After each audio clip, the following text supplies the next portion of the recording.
ఇప్పుడు స్థిర ధరల్లో అయితే చాలా మంది ఆర్థికవేత్తలు ఎవరైతే ఉన్నారో మీ అందరికీ తెలిసింది కదా, చాలా మంది ఎకనామిస్టులు ఎవరైతే ఉన్నారో ఈ యొక్క మ్యాక్రో ఎకనామిక్ లో భాగంగా చూసుకుంటే ఈ యొక్క పోల్చడం అనేది ఏదైతుందో, కంపారిజన్ చేయడం అనేది ఏదైతే ఉందో అవన్నీ కూడా కాన్స్టెంట్ ప్రైజెస్ లోనే, స్థిర ధరల్లోనే ప్రామాణికంగా తీసుకొని వాళ్ళు లెక్కించడం జరుగుతుంది. మీ అందరికీ తెలిసిందే. సో అందులో భాగంగానే ఇది వెరీ వెరీ ఇంపార్టెంట్ అమ్మా. సో ఈ యొక్క వరల్డ్ బ్యాంక్ కానీ, IMF కానీ, మోస్పీ డిపార్ట్మెంట్ కానీ, లేకపోతే గవర్నమెంట్ కేంద్ర మరియు రాష్ట్ర ప్రభుత్వాలు కానీ దీనే ప్రామాణికంగా తీసుకొని వాళ్ళు ఆ యొక్క లెక్కలు అనేది అంచనా వేయడం జరుగుతుంది, గ్రోత్ రేట్స్ అనేది అంచనా వేయడం జరుగుతుంది. అండ్ కాన్స్టెంట్ ప్రైస్లో ఎప్పుడు కూడా ఆ యొక్క ఫిగర్స్ అనేది ఎప్పుడు కూడా తక్కువనే ఉంటాయి. ఆ దత్తాంశాలు, ఆ స్టాటిస్టిక్స్ అనేది ఎప్పుడు కూడా కంపారిజన్స్ అనేది తక్కువనే ఉంటాయి ఇవన్నీ compared with the current year price. ఎందుకంటే ఇన్ఫ్లేషన్ తెలుసు కదా, అది ఇన్ఫ్లేషన్ కలుపుకొని ప్లస్ ప్రొడక్షన్ కలుపుకొని మనం అనౌన్స్ చేస్తాము. ఇది ఇన్ఫ్లేషన్ని మనం తటస్థీకరణ చేస్తాం. ఓకే, ద్రవ్యోల్బణాన్ని ఏం చేస్తాం, న్యూట్రలైజ్ చేయడం జరుగుతుంది. ఆ ద్రవ్యోల్బణం అనేది ఏదైతుందో దాన్ని తటస్థీకరించి ఇన్ఫ్లేషన్ ఏదైతుందో ఆ యొక్క హైక్ అనేది ఏదైతుందో, ఆ యొక్క ధరల పెరుగుదల అనేది ఏదైతుందో, ప్రైస్ హైక్ అనేది న్యూట్రలైజ్ చేసిన తర్వాత మాత్రమే ఇది ప్రకటించడం జరుగుతుంది. సో అందుకే దీన్ని మనం రియల్ నేషనల్ ఇన్కమ్ అని చెప్పేసి అంటాం. దీన్ని మనం ఏమంటాం, ఈ కాన్స్టెంట్ ప్రైజెస్ లో లెక్కిస్తే, ఓకేనా, దీన్ని మనం ఏమంటాం రియల్ నేషనల్ ఇన్కమ్. సరే, ఇంకా కంక్లూడ్ చేయండి అంటే దీన్నే మనం వాస్తవిక జాతీయ ఆదాయం అని చెప్పేసి అంటాం. మన ప్రీవియస్ సెషన్ లో మనం చెప్పుకునేది ఏంటంటే అది నామినల్ జీడిపి అమ్మ. సో ఇది వచ్చేసరికి మనకి బేస్ ఇయర్ ప్రైస్ ఉంటాయి కాబట్టి ఆ యొక్క స్థిర ధరలో లెక్కిస్తాం కాబట్టి 2011-12 ప్రైస్ లో. సో దీన్ని మనము ఆ యొక్క రియల్ నేషనల్ ఇన్కమ్ అని చెప్పేసి అంటాం. ఈ దత్తాంశాలు ఈ యొక్క ఏదైతున్నాయో ఇవి మాత్రమే కొంచెం ఎగ్జామినేషన్ పాయింట్లు ఎక్కువగా అడిగే ఛాన్సెస్ ఉందమ్మా. సో చూద్దాం. సో ఏదైతే మనం చెప్పుకున్నామో ఇంతకుముందు ఈ constant price, current year price అనేది ఏదైతే ఉందో, ఓకేనమ్మా, కరెంట్ ఇయర్ ప్రైస్ అని చెప్పేసి అంటాము. లేకపోతే మనం చెప్పుకున్న ఇందాక ప్రస్తుత ధరలు అనేది ఏదైతే ఉందో దానికి సంబంధించిన ఫిగర్స్ అనేది మీ అందరికీ కూడా క్లియర్గా చెప్తున్నాను. అయితే కాన్స్టెంట్ ఇయర్ ప్రైస్లో చూసుకుంటే మన యొక్క జిఎస్డిపి, తెలంగాణ స్టేట్కి సంబంధించిన, తెలంగాణ రాష్ట్రానికి సంబంధించిన ఆ జిఎస్డిపి అనేది 7.7 లక్షల కోట్లు. ఎన్ని పాయింట్ అమ్మా, 7.7 lakhs crores అన్న సంగతి గుర్తుపెట్టుకోండి.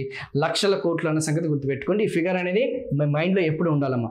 అదే మన ఇండియాకి సంబంధించిన, ఇక్కడ ఇండియా కూడా చెప్పేసుకుంటే అయిపోతుంది కదా, మళ్ళీ సపరేట్గా ఆ యొక్క ఇండియన్ ఎకనామిక్ సర్వే కాకుండా ఇండియాకి సంబంధించిన ఆ జీడిపి అనేది ఏదైతుందో, తెలంగాణ రాష్ట్రానికి సంబంధించిన జిఎస్డిపి చెప్పుకున్నాం, అండ్ ఇండియాకి సంబంధించిన జీడిపి అనేది ఏదైతుందో ఆల్మోస్ట్ 173 lakh crores, 173 లక్షల కోట్లమ్మ.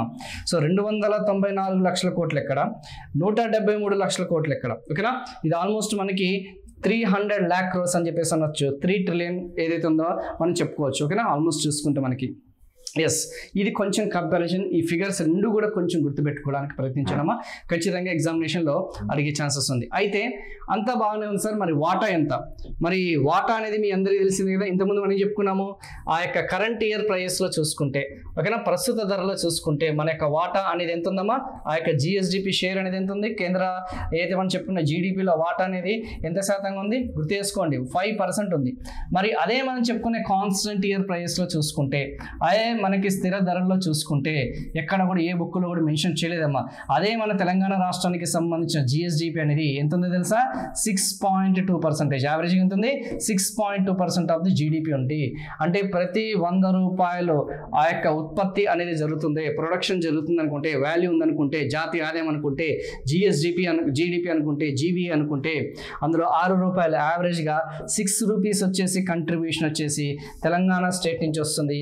ఇది పెరుగుతూ వస్తుందా, దీని యొక్క వాటా తగ్గుతూ వస్తుందంటే ఇంతకుముందు చెప్పాను, ఇప్పుడు కూడా చెప్తున్నాను, దీని యొక్క షేర్ అనేది పెరుగుతూ వస్తుంది. ఒకప్పుడు దాని యొక్క వాటా 4.8, 4.9, 5.1, 5.2 అలా ఉండేది. ఇప్పుడు మెల్లమెల్లగా పెరుగుతుంది. అంటే ప్రోగ్రెసివ్గా ఉంది. తెలంగాణ రాష్ట్రం యొక్క ఆర్థిక ఏదైతే స్థితి అనేది ఏదైతుందో, ఎకనామిక్ స్టేటస్ అనేది ప్రోగ్రెసివ్గా ఉందా, రిగ్రెసివ్గా ఉందా? ఎస్, ఎకనామిక్ స్టేటస్ అనేది చాలా క్లియర్గా, చాలా స్పష్టంగా తెలిసిపోతుంది. ఇక్కడ ప్రోగ్రెసివ్గా ఉందన్న సంగతి మన యొక్క తెలంగాణ ప్రభుత్వం అనేది మొన్న రిలీజ్ చేసిన సర్వేలో, ఆర్థిక సర్వేలో చాలా క్లియర్గా వాళ్ళు మెన్షన్ చేయడం, క్రిస్టల్ క్లియర్గా వాళ్ళు మెన్షన్ చేయడం జరిగిందన్న సంగతి గుర్తుపెట్టుకోండి, ఓకేనా. సో ఇక్కడతో మనకి ఆ కంపారిజన్స్ అనేది అయిపోయి, సో కాన్స్టెంట్ ప్రైస్ ఇప్పుడు ఓవరాల్గా చూసుకుందాం. గ్రోత్ రేట్ పరంగా చూసుకుంటే, ఆ యొక్క స్థిర ధరలో చూసుకుంటే మనకి ఆ జీడిపి అనేది అయిపోయింది. అదే స్థిర ధరల్లో చూసుకుంటే మన యొక్క ఏదైతే మనం చెప్పుకున్నామో వృద్ధి రేట్లు అనేది ఏదైతుందో, ఇంకా వృద్ధి రేట్లోకి వెళ్ళిపోదాం. మిగతావన్నీ కూడా సేమ్ అమ్మ. ఆ యొక్క వాటాలు అవన్నీ కూడా సేమే ఉంటాయి, పెద్దగా మార్పులు అనేది ఉండవు.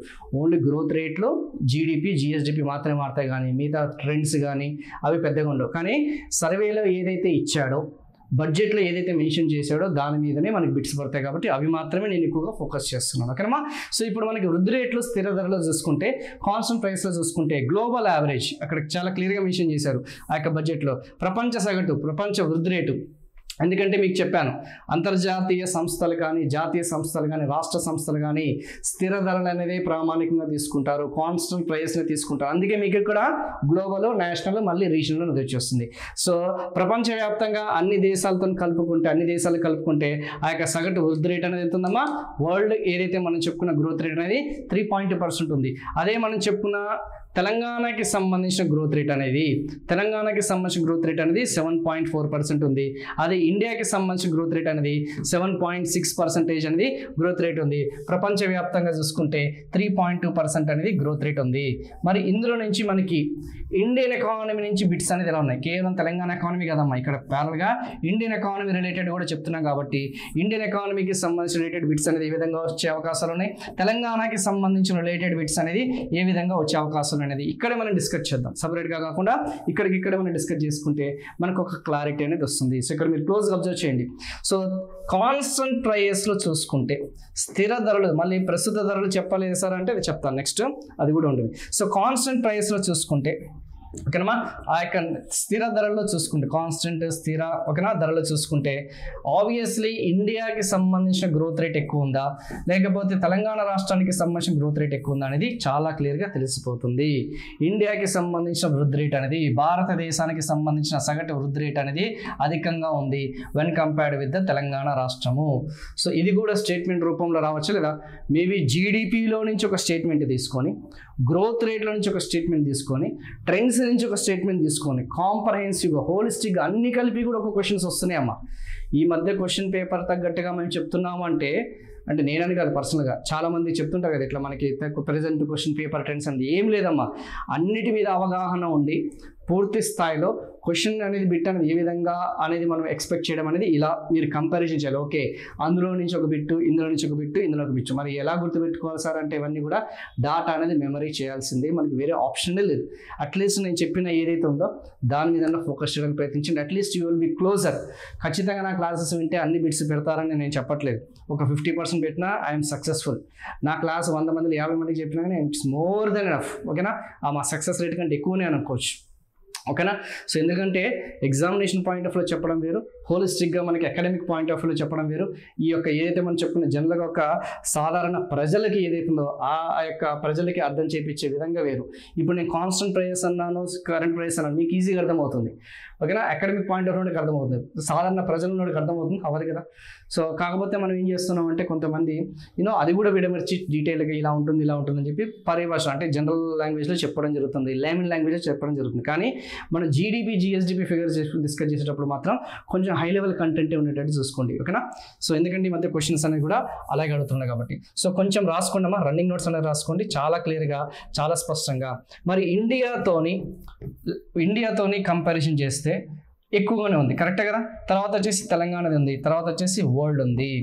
ఓకేనా, మేబీ వరల్డ్ ఇండియా అనేది కంపేర్ చేస్తే బిట్ అనేది ఎలా అడిగే అవకాశం ఉందంటే సేమ్ వరల్డ్ యావరేజ్ కంటే మన యొక్క వృద్ధి రేట్ అనేది 2 times ఉందన్న సంగతి చాలా క్లియర్గా తెలిసిపోతుంది. ఇక్కడ రావచ్చు బిట్టింది 2 రెట్లు అనే సంగతి గుర్తుపెట్టుకోండి. మన వృద్ధి రేట్ అనేది ఎన్ని రెట్లు ఎక్కువ ఉందమ్మా? 2 రెట్లు ఎక్కువ ఉందన్న సంగతి చాలా స్పష్టంగా తెలిసిపోతుంది. ఓకేనా, తెలంగాణ వృద్ధి రేట్ ఏమో స్లైట్లీ లోగా ఉంది, ఇది కూడా అడిగే ఛాన్సెస్ ఉంది. భారతదేశ వృద్ధి రేటుతో కంపేర్ చేస్తే తెలంగాణ వృద్ధి రేటు అనేది స్థిర ధరలో ఎక్కువగా ఉందా, తక్కువగా ఉందా, దగ్గరలో ఉందా, 2 రెట్ల కంటే ఎక్కువగా ఉందా, సగానికంటే తక్కువగా ఉందా అనేది అడుగుతుంటాడు. అదే భారతదేశము ప్రపంచము కంపేర్ చేస్తే మనది 2 రెట్లు ఎక్కువ ఉంది. అదే తెలంగాణ మన భారతదేశం చూసుకుంటే మనం కొంచెం తక్కువ ఉన్నాం. ఓకేనా, సగటు చూసుకుంటే అలాంటి ఏదైతే ట్రిక్కీ క్వశ్చన్స్ అనేది మీరు చాలా జాగ్రత్తగా గమనించాల్సిన అవసరం ఉందమ్మా. సో కొంచెం చూసుకోండి, ఓవరాల్గా చూసుకుంటే ఫిగర్స్ అనేది మనకి చాలా క్లియర్గా తెలిసిపోతుంది. సో మోస్పీ డిపార్ట్మెంట్ వాళ్ళు రిలీజ్ చేసిన ఫిగర్స్, సో జిఎస్డిపికి సంబంధించిన కాన్స్టెంట్ అనేది కనిపిస్తుంది కదా, ఆ యొక్క స్థిర ధరలను కంపారిజన్ చేశారు. ఈవెన్ గత సంవత్సరం కూడా చూసుకుంటే మన ఆల్ ఇండియా అనేది ఎక్కువగా ఉంది, తెలంగాణ అనేది తక్కువగా ఉంది. ఈసారి చూసుకున్నా కానీ ఆల్ ఇండియా అనేది ఎక్కువగా ఉంది. ఇది తక్కువ ఉంది. 7.4 అనేది చాలా స్పష్టంగా మనకి తెలిసిపోతుంది. ఓకేనమ్మా, వెరీ వెరీ ఇంపార్టెంట్. మరి మన యొక్క స్టేటస్ ఏంటి, మన యొక్క ర్యాంక్ ఏంటి? సో మన యొక్క ర్యాంక్ ఏంటి, మన యొక్క స్థాయి ఏంటి, మన యొక్క స్థానం ఏంటి, ఏ స్థానంలో ఉన్నాము, ఏ ర్యాంకింగ్లో ఉన్నాము? కాన్స్టెంట్ ప్రైస్లో చూసుకుంటే ఇది చాలా చాలా ఇంపార్టెంట్ అమ్మా. స్థిర ధరల్లో చూసుకుంటే వృద్ధి రేటు పరంగా అత్యధిక వృద్ధి రేటు కలిగిన రాష్ట్రాలలో, ఓకేనమ్మా, అత్యధిక వృద్ధి రేటు, ఇది ఇండియాకి కూడా పనికి వస్తుందమ్మా, తెలంగాణకి కాదు, ఇది ఇండియాకి మనకు వస్తుంది. అత్యధిక వృద్ధి రేటు కలిగిన రాష్ట్రాలలో ఏదమ్మా, అత్యధిక వృద్ధి రేటు కలిగిన రాష్ట్రాలు చూసుకుంటే హైయెస్ట్ ఏముందమ్మా, ఒడిస్సా. ఇండియా పాయింట్ ఆఫ్ లో చెప్తున్నాను, తెలంగాణ కాదు. I'm talking about India. ఇండియాకి సంబంధించిన అత్యధిక వృద్ధి రేటు చెప్పే కదా, ప్యారల్గా తీసుకెళ్దామని చెప్పేసి. సో ఇండియాకి సంబంధించిన వృద్ధి రేట్ అనేది ఎంత ఉంది, 8.5% ఉంది. అదే తెలంగాణకి సంబంధించిన వృద్ధి రేట్ అనేది 7.4%. ఏ స్థానంలో ఉన్నాం? 1 2 3 4 5 6 7 7th పొజిషన్. ఓకేనమ్మా, 7th పొజిషన్. వృద్ధి రేటు పరంగా చూసుకుంటే మన భారతదేశంతో పోలిస్తే మనం ఏ స్థాయిలో ఉన్నాము, ఏ ర్యాంక్లో ఉన్నాము అంటే మాత్రం 7th ర్యాంకింగ్లో ఉన్నామన్న సంగతి గుర్తుపెట్టుకోండి. మేము మరి ఇవన్నీ కూడా గుర్తుపెట్టుకోవాలా సార్? ఒడిస్సా, తమిళనాడు, ఉత్తరప్రదేశ్, హర్యానా, అక్కడ వెస్ట్ బెంగాల్, రాజస్థాన్, తెలంగాణ అంటే ఏమీ అవసరం లేదమ్మా. అదే దక్షిణాది రాష్ట్రాలతో పోలిస్తే అని అడిగితే 2వ స్థానంలో ఉన్నాం. ఓవరాల్గా 7th. దక్షిణాది రాష్ట్రాలతో పోలిస్తే మనం ఏమున్నాం? ఫస్ట్ ఏముందమ్మా, తమిళనాడు. యాజ్ యూజువల్గా తమిళనాడు ఉంది. సో తెలంగాణ వచ్చేసి 2nd పొజిషన్ ఉంది.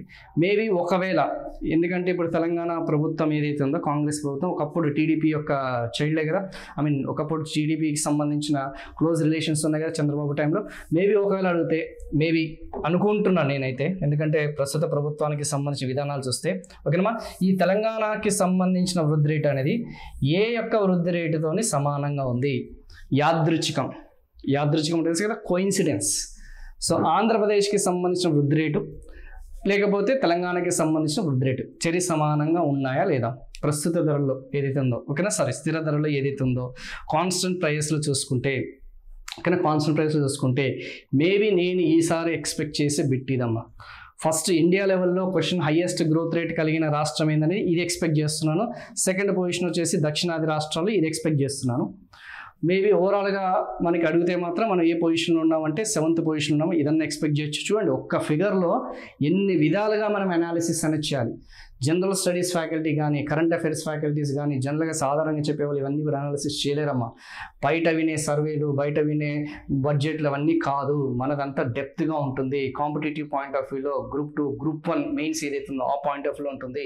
సో ఇవన్నీ కూడా మీరు మీ యొక్క ఈవెన్ డిస్క్రిప్టివ్ పాయింట్ ఆఫ్ వ్యూలో, నెక్స్ట్ గ్రూప్ 1 మెయిన్స్ కూడా చూసుకుంటే డిస్క్రిప్టివ్ పాయింట్ ఆఫ్ వ్యూలో ఎలా రాయాలనేది కూడా మీకు చెప్తాను. That's not an issue. Group 1 వాళ్ళు వెయిట్ చేయండి. మొదటి ఇన్ఫర్మేషన్ అయితే కావాలి కదా, ఇన్ఫర్మేషన్ పుల్అప్ చేసుకోవాలి కదా. ఈ యొక్క గ్రూప్ 1 ఎస్ఏ రైటింగ్ ఆన్సర్ రాసే వాళ్ళు కానీ బ్రెయిన్ స్టార్మింగ్ అనే ఒక టెక్నిక్ ఉంటుందమ్మా. అంటే ఆ ఇన్ఫర్మేషన్ అంతా కూడా మనము 2 minutesలో గ్యాదర్ చేసుకోవాలి, ఎలా రాయాలి అనేది. సో ఇవన్నీ మనకు వస్తాయి. మనకి ఈ పాయింట్స్ అన్నీ కూడా మీరు చదవండి. ఏదైతే మీకు నెక్స్ట్ గ్రూప్ 1 మెయిన్స్ చెప్తుంటామో క్వశ్చన్ ఆన్సర్ అనేది చాలా స్పష్టంగా మీకు ఎక్స్ప్లెయిన్ చేస్తాను, కంగారం లేదు. ఓకేనా, వీడియో క్లాసెస్. సో ఇది కొంచెం గుర్తుపెట్టుకోవడానికి ప్రయత్నించున్నాను. ఓకేనా, ఖచ్చితంగా ఇది అడిగే ఛాన్సెస్ ఉందని నేను అనుకుంటున్నాను. ఈ యొక్క జనరల్ కేటగిరీ స్టేట్స్ ఏదైతే ఉందో, మనం ఉన్న 7వ పొజిషన్ అది కొంచెం చూసుకోండి. ఇవన్నీ మీరైనా చదవచ్చు, కానీ ఎలా చదవాలి, ఒకవేళ నెక్స్ట్ టైం ఇలా చదవాలనుకుంటే ఈ విధంగా చూసుకున్నాము. Next one, current year price. ఇప్పటి వరకు మనం చెప్పుకున్నది కాన్స్టెంట్ ఇయర్ ప్రైస్ కదా.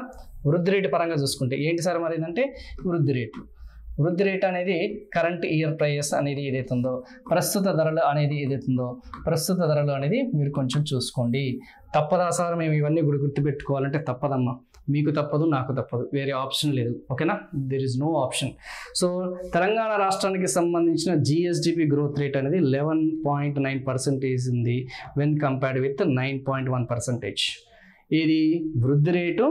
ఇదమ్మా ప్రస్తుత ధరలో చూసుకుంటే తెలంగాణకి సంబంధించిన టీఎస్కి సంబంధించిన గ్రోత్ రేట్, వృద్ధి రేట్ అనేది ఇక్కడ డైరెక్ట్గా రాసేస్తున్నాను. ఆ యొక్క గ్రోత్ రేట్ అనేది ఏదైతే ఉందో హైయెస్ట్ ఉంది. అదే మనకి స్థిర ధరలో చూసుకుంటే చూసారు కదా, స్థిర ధరలో చూసుకుంటే మనది తక్కువగా ఉంది.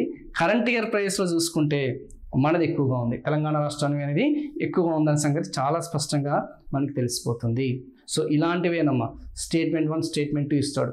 సో స్థిర ధరల్లో కానీ ప్రస్తుత ధరలో కానీ తెలంగాణ రాష్ట్ర వృద్ధి రేటు అనేది భారతదేశ వృద్ధి రేటు అధికంగా ఉందా, అల్పంగా ఉందా, సమానంగా ఉందా, స్థిర ధరల్లో ఎక్కువగా ఉందా, ప్రస్తుత ధరలో తక్కువగా ఉందా చెప్పలేదు. బిట్టు ఎక్కడి నుంచి ఎలా వస్తుందో చెప్పలేదు. You should be ready. ఇక్కడ ఇక్కడ ఎగ్జామినర్ అనేవాడు రెడీ అవ్వడం కాదు, మీరు రెడీగా ఉండాలి. ఎక్కడి నుంచి వాడు ఇవ్వగలిగే స్కోప్ ఏదైతే ఉందో అన్ని విధాలుగా మీకు ఎక్స్ప్లెయిన్ చేస్తున్నాను. నాకు తెలియదు, ఎందుకంటే 2016 లాస్ట్ ఎగ్జామ్ వచ్చేసి 2016, ఆల్మోస్ట్ మనకి 8 ఇయర్స్, ఓకేనా, 8 ఇయర్స్ తర్వాత మనకి 2024లో ఇంకా అవ్వలేదు. ఇంకా అక్టోబర్, నవంబర్లో మనకి డిసెంబర్లో ఉన్న ఎగ్జామ్స్. మరి ఈ 8 ఇయర్స్లో ఆ క్వశ్చన్ పేపర్ ఎవరు ప్రిపేర్ చేస్తారు, ఎలా ఉంటుంది, ఎక్కడి నుంచి తీసుకుంటాడు, ఎలా తీసుకుంటాడో తెలియదు. కానీ ఏ విధంగానైనా సరే క్వశ్చన్ వచ్చినా కానీ మనం ప్రిపేర్డ్గా ఉండాలి. ఆ ప్రిపేర్డ్నెస్ అనేది ఇక్కడ మీకు నా యొక్క ఎక్స్పీరియన్స్ని బట్టే నేను చెప్తున్నానమ్మా. ఇవే వస్తాయి, ఇలాగే వస్తుంది అనేది నేను ఎక్కడైతే నేను గ్యారెంటీ ఇవ్వలేకపోతున్నాను, ఎందుకంటే చెప్పలేం కాబట్టి. వాడు తెలుగు అకాడమీ నుంచి ఇచ్చినా కానీ చెప్పలేం. కొత్త తెలుగు అకాడమీ బుక్స్ వచ్చాయి అనుకోండి, అఫ్కోర్స్ ఇదే ఇవ్వాలి, వేరే ఆప్షన్ లేదు, కొత్త ప్రింటింగ్ చేసినా కానీ. బట్ నాకున్న ఈ మధ్య జరిగిన 3-4 ఎగ్జామినేషన్స్ చూసుకుంటే మాత్రం ఇక్కడి నుంచి ఇలాగే అడుగుతున్నాడన్న తీసుకొని డాటాను తీసుకొని కొంచెం అనాలిసిస్ చేసి నా వంతు సాయంగా మీకు అందిస్తున్నాను. Let's see next calendar notification already release అయింది కదా మనకు ఆల్రెడీ. సో ఆల్మోస్ట్ అప్పుడు మేము ఈ ఒక ఎగ్జామ్ అయిన తర్వాత మాకు ఒక ఎక్స్పీరియన్స్ వస్తుంది, ఓకే ఇలా అడుగుతున్నాడా, దానికి తగ్గట్టుగా మా యొక్క టీచింగ్ స్కిల్స్ అనేది హై లెవెల్ అడుగుతుంటే ఒకలాగా, మీడియం లెవెల్ అడిగితే ఇదే కంటిన్యూ చేయడం, ఇలా మేము కూడా ఎప్పటికప్పుడు ట్రెండ్స్కి తగ్గట్టుగానే మేము మారిపోవాలమ్మా. కానీ ప్రస్తుత ట్రెండ్స్కి తగ్గట్టుగా చూసుకుంటే మాత్రం ఇది కొంచెం గుర్తుపెట్టుకోండి, ఇక్కడ క్లియర్గా తెలిసిపోతుంది. మనది వచ్చేసి తెలంగాణ రాష్ట్రం యొక్క వృద్ధి రేట్ అనేది ఎక్కువగా ఉంది. సో ఇక్కడ కంక్లూజన్ పాయింట్ ఏంటంటే అమ్మా, the conclusion point is that so constant ప్రైస్లో చూసుకుంటే, ఆ యొక్క స్థిర ధరలో చూసుకుంటే ఆ యొక్క వృద్ధి రేట్ అనేది, గ్రోత్ రేట్ అనేది ఏదైతుందో ఇండియా అనేది ఎక్కువగా ఉంది when compared with the Telangana state. అదే మనకి కరెంట్ ఇయర్ ప్రైస్లో చూసుకుంటే, ఓకేనా, ప్రస్తుత ధరల్లో చూసుకుంటే, ఏదైనా ఆ యొక్క ప్రస్తుత ధరలో చూసుకుంటే గ్రోత్ రేట్ గ్రోత్ రేట్ పరంగా చూసుకుంటే ఇండియా అనేది తక్కువగా ఉంది వెన్ కంపేర్డ్ విత్ తెలంగాణ. మరి వృద్ధి రేటుకి సంబంధించిన ర్యాంకింగ్ అనేది కాన్స్టెంట్ ధరలో మనది 7th ర్యాంక్ ఉంది కదా సార్ అంటే 7th ర్యాంక్ ఉంది. మరి ఇందులో ఏ ర్యాంకింగ్ ఉందంటే 3వ ర్యాంకింగ్ ఉంది. ఎలా చెప్తున్నారు సార్ మనది 3rd ర్యాంక్ ఉందంటే, వృద్ధి రేటు పరంగా ఇది మనం చెప్పుకునే ప్రస్తుత ధరలో చూసుకుంటే, కరెంట్ ఇయర్ ప్రైస్లో చూసుకుంటే, ఓకేనా, 11.9% కనిపిస్తుందా లేదా. ఇంతకుముందు ఒడిస్సా ఉండేది కాన్స్టెంట్ ప్రైస్లో, కరెంట్ ఇయర్ ప్రైస్కి వచ్చేసరికి మళ్ళీ ఇండియా లెవెల్లో వాడు ఏ క్వశ్చన్ ఎక్కడి నుంచి ఇస్తాడో తెలియదు కాబట్టి, ఓకేనా, ఏ క్వశ్చన్ కాన్స్టెంట్ ఇవ్వచ్చు, కరెంట్ ఇవ్వచ్చు. సో కరెంట్ అడిగితే మాత్రం తమిళనాడు, ఇంతకుముందు తమిళనాడు 2nd పొజిషన్ ఉంది కదా, సో ఇప్పుడు తమిళనాడు 1st పొజిషన్కి వచ్చేసింది. సో అలా మీరు బేరీజ్ అంటాం దీన్ని, ఓకేనా, బ్యాలెన్స్ చేసుకుంటూ, ఓకేనా, ఎక్కడ ఎలా అనేది చూసుకొని మీరు చూసుకున్నామా. So current year price Tamil Nadu, constant price Odisha, కాన్ ఓ కర్ టా. సో అలా మీరు కొంచెం ఏదో ఒకటి, ఓకేనా, కరెంట్ ఇయర్ ప్రైస్ వచ్చేసి మనకి తమిళనాడుని గుర్తుపెట్టుకోండి, కాన్స్టెంట్ వచ్చేసి ఒడిశా. అట్లీస్ట్ చిన్న ఏదైతే మీ మైండ్కి స్ట్రైక్ అయ్యి ఉంటాయి కదా చిన్న లాజిక్స్, అలా చేసుకోవడానికి. సో ఇక్కడ చూసుకుంటే మనది 3rd పొజిషన్లో ఉందన్న సంగతి చాలా స్పష్టంగా మనకి తెలిసిపోతుంది, ఓకేనా, 11.9% అనేది, ఓకేనా. మరి ఆంధ్రప్రదేశ్ ఎక్కడుంది సార్, ఇందాక స్థిర ధరలో ఆంధ్రప్రదేశ్ 7.4 పక్కన ఉన్నాయి కదా అంటే ఎస్. కానీ ఇక్కడ చూసుకుంటే ఆంధ్రప్రదేశ్ వచ్చేసి కొంచెం తక్కువ స్థాయిలో ఉంది, మనది మాత్రం ఎక్కువ స్థాయిలో ఉందన్న సంగతి క్లియర్గా మనకు తెలిసిపోతుంది. సో ఈ ఫిగర్స్ అనేది అందుకేనమ్మా ఇచ్చేది, చూడంగానే మీరు ఏదో దాన్ని 3వ స్థానం 4వ స్థానం చేయడం కాదు, ఇలా కాన్స్టెంట్ అండ్ కరెంట్ రెండింటిని కూడా కంపారిజన్ చేసి కూడా క్వశ్చన్స్ అడుగుతాడు. క్వశ్చన్ పేపర్ అనేది ఎలా వస్తుంది అనేది మనకు తెలియదు. అయితే ఇప్పుడు వృద్ధి రేటుకి కంట్రిబ్యూషన్ పరంగా చూసుకుంటే, ఇప్పుడు ఇదంతా మళ్ళీ మనకి ఎగ్జాగరేట్ చేసి చెప్పాలంటే మళ్ళీ చాలా టైం పడుతుంది. మీరు గుర్తుపెట్టుకోవాల్సింది ఏంటంటే, please focus on Telangana. Telangana అన్నాను అంటే ఈ లెఫ్ట్ సైడ్లో ఉన్నదమ్మా, మళ్ళీ రిపీట్ చేస్తున్నాను. తెలంగాణకి సంబంధించింది ఏదైతే ఉందో లెఫ్ట్ సైడ్ అనేది చూద్దాం. లెఫ్ట్ సైడ్ ఇక్కడ మీరు చూసుకుంటే సేవా రంగానికి సంబంధించిన వృద్ధి రేటు షేర్ అనేది ఓవరాల్గా చూసుకుంటే, ఓకే, వృద్ధి రేట్లో మాట్లాడుతున్నామా, గ్రోత్ రేట్కి సంబంధించిన షేర్లు అంటే సేవా రంగం అంటే ఇప్పుడు ఓవరాల్ గ్రోత్ రేట్ మనం చెప్పుకున్నాం ఏమని, ఈ యొక్క కరెంట్ గ్రోత్ రేట్ వచ్చేసి మనది 11.9% అనేది. అందులో ఎవరి వాటా ఎక్కువ, ఎవరి వాటా ఎంత ఉంది, 11.9 చూసుకుంటే సేవా రంగం వాటా 9.4 ఉంది, పారిశ్రామిక రంగం వాటా 1.9% ఉంది, అదే అగ్రికల్చర్ షేర్ వచ్చేసి 0.7 ఉంది. కాబట్టి అన్ని కూడా యాడ్ చేయండి 11.9 అనేది వస్తుంది. సో హైయెస్ట్ వచ్చేసి మెజారిటీ ఆఫ్ ది షేర్ అనేది ఏదన్నా సర్వీస్ సెక్టార్, ఇది number 1. So service sector growth rate is greater than, industrial growth rate is greater than అగ్రికల్చర్కి సంబంధించిన గ్రోత్ రేట్ కంట్రిబ్యూషన్స్ పరంగా చూసుకుంటే, వృద్ధి రేట్లు ఏదైతే మనం చెప్పుకున్న వాటా పరంగా చూసుకుంటే చాలా స్పష్టంగా మనకి ఇక్కడ తెలిసిపోతుంది నెంబర్ 1. నెంబర్ 2, మరి ఓవరాల్ ట్రెండ్స్ ఏంటి, 2021తో పోలిస్తే ఏదమ్మా 2021తో పోలిస్తే ఇది ఇప్పుడు తీసేస్తున్నాను. ఈ వృద్ధి రేట్ అనేది రాసుకోండి. సేవా రంగము, పారిశ్రామిక రంగము, మనం చెప్పుకున్న ఏదో వ్యవసాయ రంగం అనేది ఇది కొంచెం రాసుకోండి వృద్ధి రేటు పరంగా వాటా. ఇప్పుడు ఓవరాల్గా చూసుకుంటే రెడ్ సేవా రంగం వాటా తగ్గుతుందా పెరుగుతుందా? సేవా రంగం వాటా ఇది లెఫ్ట్ సైడ్ కదా, ఇది తగ్గింది. అదే పారిశ్రామిక రంగం వాటా అనేది తగ్గుతుందా పెరుగుతుందా? 3% నుంచి 1.9% తగ్గింది. కనిపిస్తుందా లేదా? అదే మనం చెప్పుకున్న అగ్రికల్చర్ షేర్ అనేది ఏదైతుందో వ్యవసాయ రంగానికి సంబంధించిన వాటా అనేది ఒకప్పుడు 1.2% ఉండేది, ఇప్పుడు 0.7%. అంటే ఓవరాల్గా వృద్ధి రేటు వాటాల పరంగా చూసుకున్న అన్ని తగ్గాయి.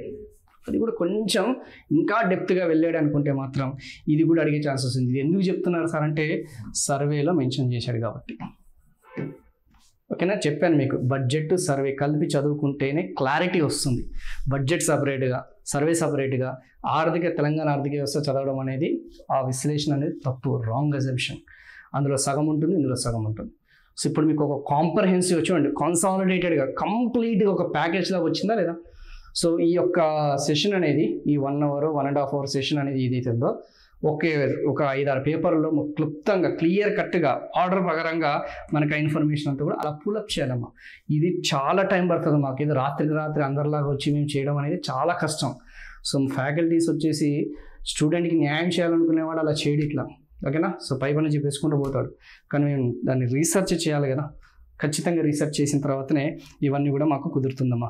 So next one employment. ఇంకా మనకి ఆర్థిక పరిస్థితి అనగానే నెక్స్ట్ మనకి ఎంప్లాయ్మెంట్ రిలేటెడ్ ఇన్ఫర్మేషన్ ఉంది. ఆ ఎంప్లాయ్మెంట్ రిలేటెడ్ ఇన్ఫర్మేషన్ కూడా మనం కంటిన్యూ చేద్దాం. ఇక్కడితోని ఈ సెషన్ అనేది క్లోజ్ చేస్తున్నాను. Thank you so much. Hello guys, welcome back to the third session of తెలంగాణకి సంబంధించిన ప్రస్తుత ఆర్థిక వ్యవస్థ, ఆ యొక్క విధానం అనేది ఏ విధంగా ఉందనేది ఆ థర్డ్ సెషన్కి స్వాగతం. సో ఇంతకుముందు ప్రీవియస్ సెషన్లో మనము తెలంగాణ రాష్ట్రానికి సంబంధించిన ఆ యొక్క జిఎస్డిపి లెక్కలు, ఓకేనా, ప్రస్తుత ధరలు ఏదైతే ఉన్నాయో కరెంట్ ఇయర్ ప్రైజెస్కి సంబంధించింది, at the same time base year constant ధరలు ఏదైతే ఉన్నాయో స్థిర ధరలకి సంబంధించిన ఆ జిఎస్డిపి ఫిగర్స్ చెప్పుకున్నాం. అండ్ మనం వాటిని జీడిపి ఫిగర్స్తోని కూడా కంపారిజన్ చేసుకున్నాము. I think we have discussed everything. ఆ యొక్క జిఎస్డిపి అండ్ జీడిపికి సంబంధించింది. అండ్ ఈ యొక్క జిఎస్డిపిలో మన యొక్క వాటా అనేది ఎంత, ఓకేనమ్మా, ఆ యొక్క ప్రస్తుత ధరల్లో మన యొక్క వాటా అనేది ఎంత, స్థిర ధరల్లో మన యొక్క షేర్ అనేది ఎంత ఉంది అనేది దాని మీద మనం ఫోకస్ చేయడం జరిగింది. At the same time sectorial contribution, రంగాల వారీగా వాటా. సెక్టోరియల్ కంట్రిబ్యూషన్స్ అంటే తెలుసు కదా, ఎస్ ఆల్రెడీ మనం చెప్పుకున్నది అమ్మ. సో వ్యవసాయ రంగం నుంచి వాటా ఎంత ఉంది, పారిశ్రామిక రంగం నుంచి వాటా ఎంత ఉంది, సేవా రంగం నుంచి వాటా ఎంత ఉంది. సో ఈ 3 రంగాలకి సంబంధించిన ఇండియన్ జీడిపి ఫిగర్స్ తోని మనం కంపారిజన్ చేసుకున్నాం. And finally we have concluded with the growth rates. అంతే కదమ్మా, ఆ యొక్క గ్రోత్ రేట్స్ ఏదైతున్నాయో, ఆ యొక్క వృద్ధి రేట్లు ఏదైతున్నాయో దాంతోనే మనం కంక్లూడ్ చేయడం జరిగింది. మరి ఈ సెషన్లో మనం ఏం చెప్పుకోబోతున్నాం? సో ఈ సెషన్లో వచ్చేసి I'm going to start with the employment. ఓకేనమ్మా, తెలంగాణ రాష్ట్రానికి సంబంధించిన వివిధ రంగాలు, ఆ యొక్క వ్యవసాయము మరియు అనుబంధ రంగాలు, agriculture sector, industrial sector, service సెక్టార్లో ఎంత శాతం అనేది ఉద్యోగ కల్పన అనేది జరిగింది, ఉద్యోగిత అనేది ఎంత ఉంది, వాటా అనేది షేర్ ఎంత ఉంది అనేది. ఫస్ట్ వన్ ఎంప్లాయ్మెంట్కి సంబంధించిన ఫిగర్స్ అనేది ఏదైతే ఉందో దాని మీద మనం ఫోకస్ చేస్తాం. సెకండ్ వన్ వచ్చేసి we're going to discuss about the per capita income, తలసరి ఆదాయాలు. సో తెలంగాణ రాష్ట్రానికి సంబంధించిన తలసరి ఆదాయాలు, at the same time all ఇండియాకి సంబంధించిన ఆ తలసరి ఆదాయాలతోనే మనము కంపారిజన్ పోల్చడం అనేది జరగడం జరుగుతుంది. థర్డ్ వన్ వచ్చేసి ద మోస్ట్ ఇంపార్టెంట్ కఠినతరమైన ప్రశ్నలు. ఓకేనమ్మా, ద మోస్ట్ హార్డ్ ఏదైతుందో టఫ్ క్వశ్చన్స్ అనేది మనకి లేబర్ ఫోర్స్ పార్టిసిపేషన్ రేట్, శ్రామిక వర్గం, labour force participation rate. Telangana రాష్ట్రంలో మహిళలు ఎవరైతున్నారో, స్త్రీలు ఎవరైతున్నారో లేబర్ ఫోర్స్ పార్టిసిపేషన్ రేట్ అంతా, పురుషులు ఎవరైతున్నారో మేల్ ఎవరైతున్నారో లేబర్ ఫోర్స్ పార్టిసిపేషన్ రేట్ అంతా, అర్బన్ ఏరియాస్లో పట్టణ ప్రాంతాల్లో ఎంత ఉంది, రూరల్ ఏరియాస్లో ఎంత ఉంది. And we're going to compare with all India, ఆ యొక్క అఖిల భారత స్థాయిలో ఆ యొక్క లేబర్ ఫోర్స్ పార్టిసిపేషన్ రేట్ అనేది, ఆ కంపారిజన్ అనేది మనం చేయడం జరుగుతుంది. పక్కాగా లాస్ట్ టైం గత సంవత్సరం నుంచి అడుగుతున్న ప్రశ్నల్లో ఈ యొక్క లేబర్ ఫోర్స్ పార్టిసిపేషన్ రేట్ ఏదైతే ఉందో 2022 ఏదైతే ఉందో దానికి సంబంధించిన లేటెస్ట్ అప్డేట్స్ అన్ని కూడా మనకి చాలా క్లియర్గా మొన్న రేవంత్ రెడ్డి గారు దాన్ని రిలీజ్ చేసిన సర్వేలో మెన్షన్ చేయడం జరిగింది ఈ యొక్క కాంగ్రెస్ గవర్నమెంట్. సో దానికి సంబంధించి చెప్పుకుందాం. తర్వాత వచ్చేసి work participation rates, third one వచ్చేసమ్మా వర్క్ పార్టిసిపేషన్ రేట్ ఏదైతే ఉందో దానికి సంబంధించిన అంశాలన్నీ కూడా మనం డీటెయిల్గా డిస్కస్ చేద్దాం. Finally we're going to conclude with the unemployment. ఓకేనమ్మా, ఆ యొక్క నిరుద్యోగిత తెలంగాణ రాష్ట్రంలో ఆ యొక్క నిరుద్యోగిత శాతం అనేది ఏ విధంగా ఉందనేది మనం ఈ సెషన్లో మనం కంక్లూడ్ చేద్దాం. కంప్లీట్గా ఈ థర్డ్ సెషన్ అంతా కూడా ఇన్ఫర్మేషన్ ఓరియంటెడ్ అనేది ఉంటుంది. సో ఒక్కసారి యాజ్ యూజువల్గా మీకు చెప్పినట్టు తెలుగు మీడియం ఇంగ్లీష్ మీడియం ఇద్దరికి కూడా అర్థమయ్యే విధంగా ఆ స్లైడ్లో మీకు మొదటి నుంచి కూడా గత 1.5 అవర్ నుంచి కూడా మీకు చాలా క్లియర్గా ఆ సెషన్స్ అన్ని కూడా క్లియర్గా చెప్పాను. సో ఇంగ్లీష్లో ఉంటుంది, తెలుగులో ఉంటుంది. ఇప్పుడు మీరు ఒకసారి అబ్జర్వ్ చేస్తే అక్కడ మన టీఎస్ స్టేట్ తెలంగాణ స్టేట్ ఏదైతే ఉందో మొత్తం వ్యవసాయము మరియు అనుబంధ రంగాలకి సంబంధించిన వాటా ఎంత ఉందమ్మా? ఎస్, ఆ యొక్క తెలంగాణ రాష్ట్రానికి సంబంధించిన వ్యవసాయము మరియు అనుబంధ రంగాలకి సంబంధించిన వాటా అరౌండ్ 50.8% అనేది చాలా క్లియర్గా చాలా స్పష్టంగా తెలుస్తుంది. ఆల్రెడీ ఇవన్నీ కూడా మనం తెలుసుకున్నాం. సో ఈ ఫిగర్స్ అన్ని కూడా చూసుకుంటే వ్యవసాయము మరియు అనుబంధ రంగాలకి సంబంధించిన వాటా, ఇండస్ట్రీస్ పరిశ్రమలు దానికి సంబంధించిన వాటా రిపీటెడ్ అవుతున్నాయమ్మా, గుర్తొస్తున్నాయా లేదా? సర్వీస్ సెక్టార్ సేవా రంగము దానికి సంబంధించిన వాటా అనేది చాలా స్పష్టంగా మీకు ఇంతకుముందు ప్రీవియస్ సెషన్లో మెన్షన్ చేయడం జరిగింది. మరి ఇందులో నుంచి మనకి బిట్స్ అనేది ఏ విధంగా రావచ్చు, మనం దాన్ని ఎలా ఇంటర్ప్రిట్ చేసుకోవాలి? ఓకేనా, ఒకవేళ మనమే ఒక ఎగ్జామినర్ అయితే మనమే ఒక క్వశ్చన్ పేపర్ అనేది క్రియేట్ చేస్తే సో అభ్యర్థి అనేవాడు ఆస్పిరెంట్ అనేవాడు ఏ విధంగా తను చదువుతున్నాడు, కాంప్రహెన్సివ్గా చదువుతున్నాడా, ఇన్ఫర్మేషన్ని జస్ట్ అలా దాన్ని బట్టి కొడుతున్నాడా, మెమరైజ్ చేస్తున్నాడా, ఓకేనా అనే దాని మీదనే మన యొక్క సెషన్స్ అన్ని కూడా ఉంటామా. సో కాంప్రహెన్సివ్ వెళ్తాను, ఓకేనా. సో కాంపిటేటివ్ ఎగ్జామినేషన్స్కి ఎంతవరకు ఉపయోగమో అంతవరకు చెప్తానమ్మా. సో ఇక్కడ ఒకసారి అబ్జర్వ్ చేస్తే ఫస్ట్ మనం ఇంకా సర్వీస్ సెక్టార్కి వెళ్దాం. సేవా రంగం అనేది చూసుకుంటే మన వాటా ఎంతమ్మా? తెలంగాణ రాష్ట్రానికి సంబంధించిన సేవారంగం వాటా ఆల్మోస్ట్ మీకు ఇంత ముందుకు చెప్పినట్టు 2/3 వాటా. అంటే మొత్తం మన రాష్ట్ర జిఎస్డిపి ఏదైతే ఉందో మన రాష్ట్ర జిఎస్డిపిలో దీని యొక్క వాటా రిపీట్ చేస్తున్నామా, సో దట్ మీకు ఈజీగా మళ్ళీ అర్థమవుతుంది. అయితే అందులో ఎంప్లాయ్మెంట్ అనేది 33%. ఎంప్లాయ్మెంట్ ఏంటమ్మా? అందులో వాటా ఏదైతే మనం చెప్పుకున్న ఉద్యోగిత అనేది ఏదైతే ఉందో ఎంప్లాయ్మెంట్ షేర్ ఏదైతే ఉందో ఉద్యోగులకు వాటా అనేది ఏదైతుందో 1/3 ఉంది. నాకు తెలిసినంత వరకు ఇది కొంచెం ఈజీగానే గుర్తుపట్టచ్చు.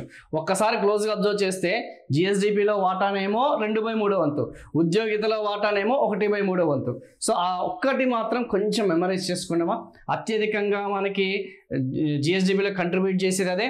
And at the same time ఉపాధి అవకాశాలు చూసుకున్నా కానీ కొన్ని మెరుగైన పరిస్థితుల్లో ఉందన్న సంగతి క్లియర్గానే మనకు తెలుసుకుంటుంది. రెండోది పరిశ్రమల రంగానికి సంబంధించిన వాటా. ఓకేనమ్మా, పరిశ్రమల రంగానికి సంబంధించిన వాటా అనేది ఏదైతుందో 18.5% అనేది ఉంది. ఎంత ఉందమ్మా? ఎంత శాతం ఉంది? 18.5% ఉంది. కానీ అందులో ఉద్యోగుల యొక్క వాటా అనేది చూసుకుంటే 19.7%. అంటే దాదాపు ఈ యొక్క 18.85% ఏదైతే మన జిఎస్డిపిల వాటా ఏదైతే ఉందో అందులో ఉద్యోగుల వాటా అనేది ఆల్మోస్ట్ 20%. అంటే 1/5 అనేది గుర్తుపెట్టుకోవడానికి ప్రయత్నించండి. ఇది కూడా 1/6 ఆల్రెడీ మీకు చెప్పాను ఇంతకుముందు. 1/6 ఉద్యోగుల వాటాలో 1/5. ఇంకా తప్పదమ్మా, మనకి వేరే ఆప్షన్ లేదు. సో ఆ ఇన్ఫర్మేషన్ డాటాని మనం ఎలా ఇంటర్ప్రిట్ చేసుకోవాలనే దాని మీదనే మేము ఎక్కువ ఫోకస్ చేస్తున్నాం. లేదు సార్ మేము ఇది 1/3 గుర్తుపెట్టుకుంటాను, ఇది 1/5 గుర్తుపెట్టుకుంటానంటే ఇట్స్ వెల్ అండ్ గుడ్. మరి పరిశ్రమల రంగానికి సంబంధించిన షేర్ ఎంత? ఆల్మోస్ట్ 47.3%. ఎంత ఉంది?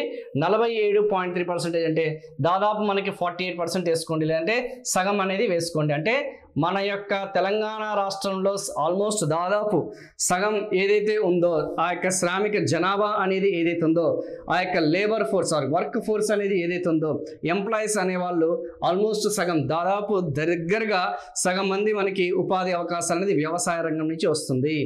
చాలా క్లియర్గా చాలా స్పష్టంగా తెలిసిపోతుంది. అయితే ఇంతేనా? మరి ఇది చదువుకుంటే మనకి ఎగ్జామినేషన్ పాయింట్ ఆఫ్ వ్యూలో అయిపోతుందంటే ఈ యొక్క మల్టిపుల్ చాయిస్ క్వశ్చన్స్ అనేది ఏదైతే ఉందో దానికి సరిపోతుందమ్మా. కానీ కొన్ని హై లెవెల్ క్వశ్చన్స్ అనేది అడిగితే మాత్రం కాంప్లెక్స్గా అడిగితే మాత్రం ఈ ఫిగర్స్ నుంచి మనం ఏమి ఇంటర్ప్రిట్ చేసుకోవచ్చు, అదే కదా. అంటుంటారు చాలామంది, సార్ మాకు లేటెస్ట్ క్వశ్చన్ పేపర్ ట్రెండ్స్కి తగ్గట్టుగా చెప్పండి అనేది. ఏం లేదు, ఇప్పుడు నేను మీకు చాలా క్లియర్గా ఎంత ఆదాయం వస్తుంది ఏ రంగం నుంచి అనేది చాలా క్లియర్గా ఉంది.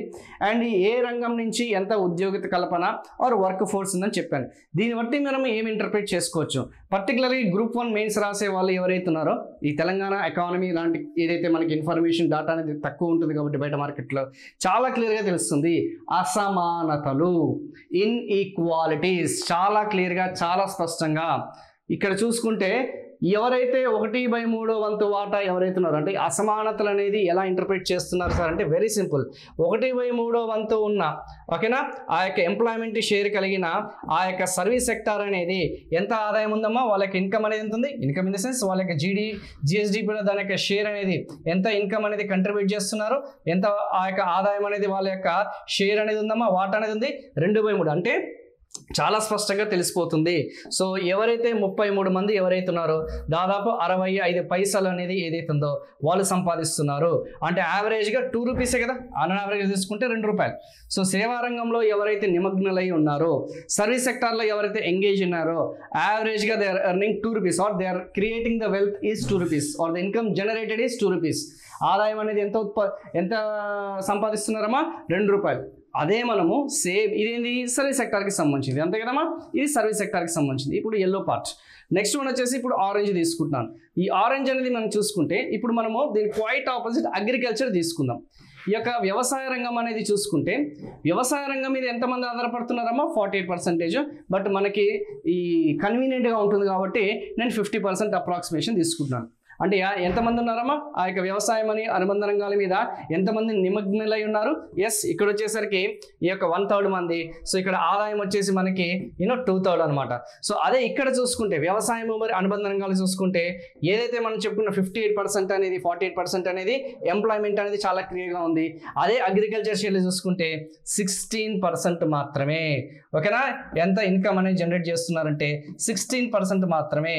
అంటే ఎగ్జాక్ట్గా 48-16 కంపారిజన్ చేసుకుంటే మనకి 33 పైసలు.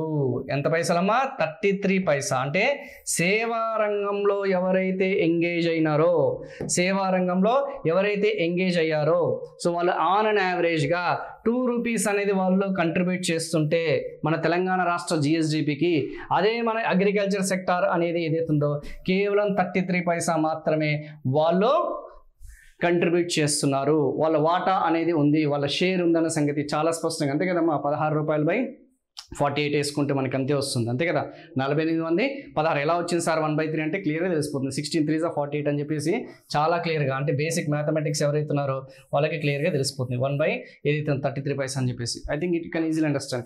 సో ఇక్కడ ఎలాగైతే 65 పైసలు/33 వేసుకుంటే 2 వచ్చిందో, ఇక్కడ 16 పైసలు/48 పైసలు వేస్తే మనకి 33 పైసా వస్తుంది. It's a very simple thing అనమాట. ఓకేనా, అలా ఇండస్ట్రియల్ సెక్టార్ అని చూసుకుంటే యావరేజ్గా 90 పైసా. అంటే రెండు కూడా సమానంగా ఉన్నాయి, దాదాపు 1 రూపాయి.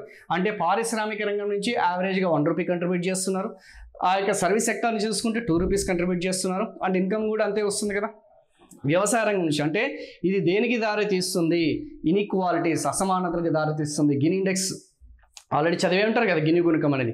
సో ఇలా ఇంటర్ప్రిట్ చేసుకోవడానికి ప్రయత్నించానమ్మా. సో దట్ మీకు కూడా ఈజీగా ఓకేనా, రేపు ఫ్యూచర్లో ఇలాంటి డేటా అనేది వచ్చినప్పుడు మీ అంతటికి మీరే ఓన్గా దాన్ని ఏం చేసుకుంటారు, ఎస్ దాన్ని ఇంటర్ప్రిట్ చేసుకోవడానికి ప్రయత్నించండి అమ్మా. ఓకేనా, సో డెఫినెట్గా ఇది ఖచ్చితంగా అడిగే ఛాన్సెస్ ఉందని నేను అనుకుంటున్నాను. లెట్స్ సీ మరి అప్కమింగ్ ఎగ్జామినేషన్ అనేది ఏ విధంగా అడుగుతాడు అనేది ఒక్కసారి చూద్దాం. సో ఇక్కడ మనం చూసుకుంటే ఆల్ ఇండియాతో కూడా మనం పోల్చుకోవడం జరుగుతుందమ్మా, ఆల్ ఇండియా సెక్టార్ అనేది కూడా. సో ఇక్కడ చూడండి మనకి తెలంగాణ రాష్ట్రానికి సంబంధించింది ఏదైతే ఉందో సర్వీస్ సెక్టార్లో 33% ఎంగేజ్ అయ్యారు. ఆ యొక్క ఇండస్ట్రియల్ సెక్టార్లో 20% యావరేజ్గా ఎంగేజ్ అయ్యారు. అండ్ ఇది వచ్చేసి 47%. సో ఇక్కడ మనకి ఓవరాల్గా చూసుకుంటే అగ్రికల్చర్ షేర్ అనేది ఎక్కువగానే ఉంది ఆల్ ఇండియా పరంగా చూసుకుంటే. ఓకేనమ్మా, అండ్ ఈ సర్వీస్ సెక్టార్ పరంగా చూసుకుంటే మనది ఆల్ ఇండియా షేర్తో కంపేర్ చేస్తే ఎక్కువ ఉంది. కానీ ఇండస్ట్రియల్ పరంగా చూసుకుంటే ఆల్ ఇండియా అనేది ఎక్కువగా ఉంది, తెలంగాణ అనేది తక్కువగా ఉంది. అంతే కదా, క్లియర్గా తెలిసిపోతుంది కదా.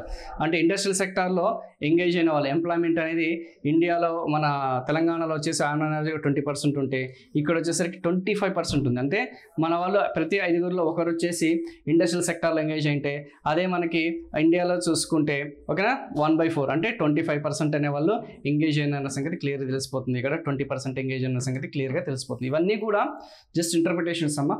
సో ఇది మాత్రమే ఇండస్ట్రియల్ సెక్టార్లో మాత్రమే మనం కొంచెం వెనకబడి ఉన్నాం. దీన్ని బట్టి మనం ఏం ఇంటర్ప్రిట్ చేసుకోవచ్చు, ఈ యొక్క గత 10 ఏళ్లలో కానీ సో తెలంగాణ రాష్ట్రం వచ్చేసి ఎక్కువగా పారిశ్రామికరణ మీద ఎక్కువగా దృష్టి సారించలేదు, ఎక్కువ దృష్టి పెట్టలేదు, ఎక్కువ ఇండస్ట్రీస్ని అట్రాక్ట్ చేయలేదు, ఎంతసేపు సర్వీస్ సెక్టారు అగ్రికల్చర్ మీదనే ఫోకస్ చేశారు అనేది చాలా స్పష్టంగా మనకు తెలిసిపోతుంది. ఈ ఇన్ఈక్వాలిటీస్ అనేది అలాగే కంటిన్యూ అయిన సంగతి తెలిసిపోతుంది. Next one, as I clearly said, per capital income. Next one మనం ఏం తెలుసుకుంటున్నాం, తలసరి ఆదాయాలు. తలసరి ఆదాయం అంటే తెలుసు కదా, ఎస్ ఓకేనా. ఆ యొక్క దేశ ఆదాయం బై పాపులేషన్, రాష్ట్ర ఆదాయం బై పాపులేషన్ వేసుకుంటే మనకి ఆ యొక్క తలసరి ఆదాయం అనేది మనకి కంక్లూడ్ అవుతుందమ్మా. సో ఇక్కడ ఒకసారి చూద్దాం. So the per capital income of Telangana. So 2023లో చూసుకుంటే మన తెలంగాణ రాష్ట్రానికి సంబంధించిన తలసరి ఆదాయం అనేది 3,50,000 ఆదాయం. జస్ట్ రఫ్గా ఏదైతే ఉందో రఫ్ ఎస్టిమేషన్ 3.5 లక్షలు 3.5 లక్షలు అనేది చాలా స్పష్టంగా తెలుస్తుంది. When compared with the India, మన భారతదేశం అనేది పోలిస్తే ఆల్మోస్ట్ 1.8 lakhs, ఓకేనా, 1.8 లక్షలు 1.8 lakhs అంటే మన తెలంగాణ రాష్ట్ర తలసరి ఆదాయం అనేది ఆల్మోస్ట్ డబల్ ఉందా లేదా? ఎస్, 1.8, 3.5 ఆల్మోస్ట్ ఏముందమ్మా 1.9 ఎంత ఉంటుంది నాకు తెలిసినంత వరకు 1.9 టైమ్స్ అనమాట, ఓకేనా. అంటే ఆల్మోస్ట్ దరిదాపులో చూసుకుంటే అది కూడా ఉందమ్మా, ఫిగర్ ఉంది అందులో క్లియర్గా తెలుస్తుంది. అందులో కూడా క్వశ్చన్స్ ఏ విధంగా వస్తాయనేది కూడా చెప్పాను. కానీ మీరు ఇప్పుడున్న ఇన్ఫర్మేషన్ని డాటాని ఈజీగా సింప్లిఫై చేసే విధంగా ట్రై చేయండి అమ్మా. ఎగ్జాక్ట్ 1.9 లాంటివి కాకుండా ఎగ్జాక్ట్లీ 1.43, 1.83 ఇలా 3.47 కాకుండా దగ్గరగా ఉన్న ఫిగర్స్ అనేవి తీసుకోండి. సపోజ్ ఒకవేళ వాళ్ళు ఎగ్జామినేషన్ పాయింట్ ఆఫ్ వ్యూలో తెలంగాణ రాష్ట్రానికి సంబంధించిన తలసరి ఆదాయం 3.43, 3.45, 3.47, 3.48 ఇలా అడిగితే మీరు కాదు కదా, ఐఎమ్ 100% ష్యూర్ ఇక్కడ ప్రతి ఆస్పిరెంట్ దగ్గరగా ఏదన్నా ఒకవేళ ఆప్షన్స్ అని తీస్తే ఎవ్వరు కూడా 99.99% అనేది మీరు పెట్టలేరు, కరెక్ట్ ఆన్సర్ చూస్ చేసుకోలేరు. ఎందుకంటే ఆల్రెడీ మీకు Indian economy part A, already part B, part C చాలా డాటా అనేది మీ మైండ్లో డంప్ అయి ఉంటుంది. కాబట్టి ఇట్ ఈస్ ఇంపాసిబుల్, ఓకేనా. ఒకవేళ తలసరి ఆదాయం అడిగినా కానీ, జీడిపి అడిగినా కానీ దగ్గరగా అనేది మీరు గుర్తుపెట్టుకుంటే, ఎందుకంటే ఇది మన ఆర్థిక వ్యవస్థ, మన తెలంగాణ రాష్ట్రం. సో తెలంగాణ రాష్ట్రం గురించి మనకి అవగాహన లేకపోతే రేపు మీరు ఫ్యూచర్లో గ్రూప్ 2 అయినా గ్రూప్ 1 అయినా మీరు ఏం సమాధానం చెప్తారు? ఓకేనా. ఏ ప్రాంతాలు వెనుకబడి ఉన్నాయి, ఏ ప్రాంతంలో అత్యధికంగా తలసరి ఆదాయాలు ఉన్నాయి, ఈ బేసిక్ ఇన్ఫర్మేషన్ అమ్మాయి ఇవన్నీ కూడా ఎలాగైతే మన జాగ్రఫీలో ఎలాగైతే బేసికల్గా ఫిజికల్ జాగ్రఫీ అనేది ఎలాగైతే చదువుకుంటామో మన యొక్క ప్రాజెక్టుల గురించి కానీ, ఆ నదీ వ్యవస్థ గురించి కానీ, మన డ్రైనేజ్ సిస్టమ్ గురించి కానీ, ఓకేనమ్మా. సో మన యొక్క మైదాన ప్రాంతము, పీఠభూములు మన యొక్క ఏదైతే ఉన్నాయో అలాగే సేమ్ అదే విధంగా బేసిక్ నాలెడ్జ్ అనేది, ఓకేనమ్మా, అనేది మన తెలంగాణ రాష్ట్రం గురించి ఖచ్చితంగా ఉండాలి. ఇప్పటి వరకు ఈ సెషన్ అంతా కూడా బేసిక్ నాలెడ్జ్. సో 2 ఏళ్ళైనా 3 ఏళ్ళైనా మీరు కాంపిటేటివ్ ఆ యొక్క ఎన్వైరన్మెంట్లో ఉన్నా కానీ లేకపోయినా కానీ ఖచ్చితంగా వీటి మీద అయితే నాలెడ్జ్ అనేది పెట్టుకోండి. మనకి తెలుస్తుంది ఓకే ఏ ప్రాంతం వెనకబడి ఉంది, ఏ ప్రాంతం అభివృద్ధి చెందింది, ఏ ప్రాంతం వచ్చేసి ఇంకా మనం అభివృద్ధి పరచాలి, ఏ రాష్ట్రం పారిశ్రామికంగా అభివృద్ధి చెందింది, ఏ ప్రాంతం వచ్చేసి వ్యవసాయ పరంగా మనకి ఇది అడ్వాంటేజ్ ఉంటుంది. సో అవన్నీ కూడా మీకు కొన్ని అగ్రికల్చర్ టాపిక్లో తెలుస్తుంది, కొన్ని ఇలా జనరలైజ్డ్ వ్యూ అనేది కూడా మనకి తెలుస్తుంది. సో కొంచెం బ్రాడర్గా ఆలోచించడానికి ప్రయత్నించున్నాం, ఓకేనా. ఎస్, సో ఆ డిఫరెన్స్ అనేది క్లియర్గా తెలిసిపోతుంది. ఆల్మోస్ట్ 1.64 lakh అనేది కేంద్ర తలసరి ఆదాయానికి రాష్ట్ర తలసరి ఆదాయానికి మధ్య ఉన్న ఆ డిఫరెన్స్ అనమాట, ఓకేనా. క్లియర్గా తెలిసిపోతుంది. అయితే ఇక్కడ ఏమన్నారంటే ఈ యొక్క మన సర్వేలో at the same time there is a gross inequality among the various districts. అంటే దో మన యొక్క తలసరి ఆదాయం అనేది భారతదేశం కంటే మెరుగ్గా ఉన్నా కానీ, ఇంక్రీజ్ ఉన్నా కానీ, బెటర్గా ఉన్నా కానీ ఆ యొక్క బిట్వీన్ ద డిస్ట్రిక్ట్స్ అనేది చూసుకుంటే ఎలాగైతే జిఎస్డిపిలో ములుగు అనేది అల్ప జిఎస్డిపి అన్నాము, రంగారెడ్డి వచ్చేసి అత్యధికంగా అని చెప్పేస్తున్నాను. కానీ ఇక్కడ తలసరి ఆదాయాలకు వచ్చేసరికి వికారాబాద్ జిల్లా అనేది అత్యల్ప తలసరి ఆదాయం అనమాట. లీస్ట్ పర్ క్యాపిటల్ ఇన్కమ్ వచ్చేసి మనకి వికారాబాద్, మళ్ళీ హైయెస్ట్ వచ్చేసి సేమ్ రంగారెడ్డి ఉంది. సో ఆ ఫిగర్స్ అనేది మీరు కొంచెం చూసుకోండి, అవన్నీ మీకు క్లియర్గా చూపిస్తానమ్మా. సో ఆ డిఫరెన్సెస్ అనేది సో ఒకప్పుడు మనం చూసుకుంటే Telangana has rise in per capital in 1,25,000 అంటే 2014. ఇవన్నీ మీ డాటా మీరు ఓన్కైనా సరే పీడిఎఫ్ ఇస్తే చదువుకుంటారమ్మా. 2014 చూసుకుంటే ఆల్మోస్ట్ 1,24,000 ఉన్న ఆ యొక్క తలసరి ఆదాయం అనేది సో 2023తో కంపారిజన్ చేసుకుంటే 3,47,000 అని చెప్పేసి చాలా క్లియర్గా మనకి స్పష్టంగా తెలుస్తుంది, ఓకేనా. Very very very very important. So ఇవన్నీ కూడా చూసుకోండి. అప్పటికి ఇప్పటికి ఉన్నది ఏదైతుందో సో మల్టిప్లైర్ ఎఫెక్ట్ అని చెప్పేసి ఉంటాం. దానికి దీనికి డిఫరెన్స్ ఎంత 1.78 అంటే 2021లో తెలంగాణ రాష్ట్రానికి ఓకేనమ్మా. మన ఏదైతే మనం చెప్పుకున్న ఆల్ ఇండియా ఏదైతే ఉందో ఆ యొక్క డిఫరెన్స్ అనేది చూసుకుంటే మనకి 1.78 ఉంది. ఈ 2022 2023 చూసుకుంటే ఆ డిఫరెన్స్ అనేది 1.84 ఉంది. అంటే ఇది అదే మనకి 2023 చూసుకుంటే 1.9, ఇందాక చెప్పాను కదా 1.9 వరకు ఉంటుందని చెప్పేసి. అంటే ఆ గ్యాప్ అనేది పెరుగుతూ వస్తుందా, ఆ గ్యాప్ అనేది తగ్గుతూ వస్తుందా చూసుకుంటే గ్యాప్ అనేది పెరుగుతూ వస్తుంది. అంటే తెలంగాణ రాష్ట్రం అనేది దినదినాభివృద్ధిగా అంటే ఇయర్ ఆన్ ఇయర్ చూసుకుంటే వార్షికంగా చూసుకుంటే బెటర్ పర్ఫార్మెన్స్ అనేది ఇస్తుంది when compared with GDP or GSDP. అంటే తలసరి ఆదాయాలు అనేది గ్యాప్ ఎక్కువగా ఉంది భారతదేశానికి మనకంటే. డెఫినెట్గా మనం ప్రోగ్రెసివ్లోనే ఉన్నాము. బికాజ్ ఇట్ ఈస్ ఈ తలసరి ఆదాయం అనేది దేన్ని రిఫ్లెక్ట్ చేస్తుందమ్మా, దేన్ని ప్రతిబింబిస్తుంది, మన యొక్క జీవన విధానం, మన యొక్క quality of life which we lead. అంటే మన యొక్క జీవన ప్రమాణాలు అనేది సగటు తెలంగాణ రాష్ట్రంలో నివసిస్తున్న ప్రజలు ఎవరైతున్నారో వాళ్ళు ఎంత అంటే మెరుగ్గా వాళ్ళ యొక్క జీవన విధానం అనేది ఉందా, లేదంటే వీక్గా ఉందా అనేది చాలా స్పష్టంగా తెలుస్తుంది. అంటే అఖిల భారత స్థాయితో కంపేర్ చేసుకుంటే వీఆర్ ఫార్ బెటర్ అనేది చాలా స్పష్టంగా ఇక్కడ తెలుస్తుంది. అండ్ వాళ్ళతోని ఆ గ్యాప్ అనేది ఇంకా పెరుగుతుందంటే అది మనకి అడ్వాంటేజ్, అంటే మనకి సానుకూలత ఉందన్న సంగతి చాలా క్లియర్గా మనకి తెలిసిపోతుంది. క్లియర్గా గ్యాప్ ఎక్కువ ఉంది అనుకుంటే, గ్యాప్ తగ్గుతుందంటే మనం కొంచెం వెనకబాటుతూనే ఉన్నాము, తలసరి ఆదాయం అనేది కొంచెం మనకు తగ్గిందనే సంగతి క్లియర్గా తెలిసిపోతుంది. గ్యాప్ ఎక్కువ ఉంటే వీఆర్ పర్ఫార్మింగ్ బెటర్ అన్నమాట. ఓకేనా, గ్యాప్ ఎక్కువ ఉంది. మేబీ ఇందులో నుంచి కూడా ఆ మల్టిప్లైయర్కి సంబంధించిన దాని మీద కూడా ఒకవేళ క్వశ్చన్ అడిగితే పాజిటివ్గా మనకి ఒకవేళ క్వశ్చన్ అడిగితే మాత్రం ఈ యొక్క కాంగ్రెస్ గవర్నమెంట్ ఆర్ టీజీపీఎస్సీ ఏదైతే ఉందో సో డెఫినెట్గా ఇందులో నుంచి వచ్చే అవకాశం ఉంది. ఇలాంటి టిపికల్గా ఉన్న వాటి మీదనే ఫోకస్ చేయడమా, ఈ ఫిగర్స్ ఇవన్నీ ఎవరైనా బట్టి కొడతారు, కానీ దీన్ని ఇంటర్ప్రిట్ చేయడం అనేది మనకి చాలా కష్టంగా ఉంటుంది, క్లిష్టంగా ఉంటుంది. సో ఒక్కోసారి మాకు కూడా ఇది అయిపోతుంది చెప్పాలన్నా కానీ మాకు. ఎందుకంటే కొత్తగా వచ్చే ఆస్పిరెంట్స్కి ఇంత టఫ్ ఉంటుందా సార్, లేకపోతే ఇలా ఆలోచించాలా, మేము ఉద్యమం లాగానో సొసైటీ లాగానో హిస్టరీ లాగానో పాలిటీ లాగా అనుకుంటాం. అందుకే అంటారు ఎప్పుడైనా సరే ఏ యాప్లో అయినా సరే ఏ ఫ్యాకల్టీ అయినా సరే మనకి అన్ని ఫ్యాకల్టీస్ ఏ సబ్జెక్ట్ అయినా సరే మనకి పదుల సంఖ్యలో మనకి ఫ్యాకల్టీ ఉంటారు. కానీ తెలంగాణ ఎకానమీ చెప్పాలన్నా కానీ ఈ 5,000లో మాత్రమే మనకి తెలంగాణ రాష్ట్రంలో ఉంటారు. మ్యాక్సిమం 4 ఇంతమంది మాత్రమే మనకి ఎకానమీ అనేది పర్ఫెక్ట్గా కాంపిటేటివ్ ఓరియంటేషన్ చెప్తారు. అది కూడా గుర్తుపెట్టుకోండి.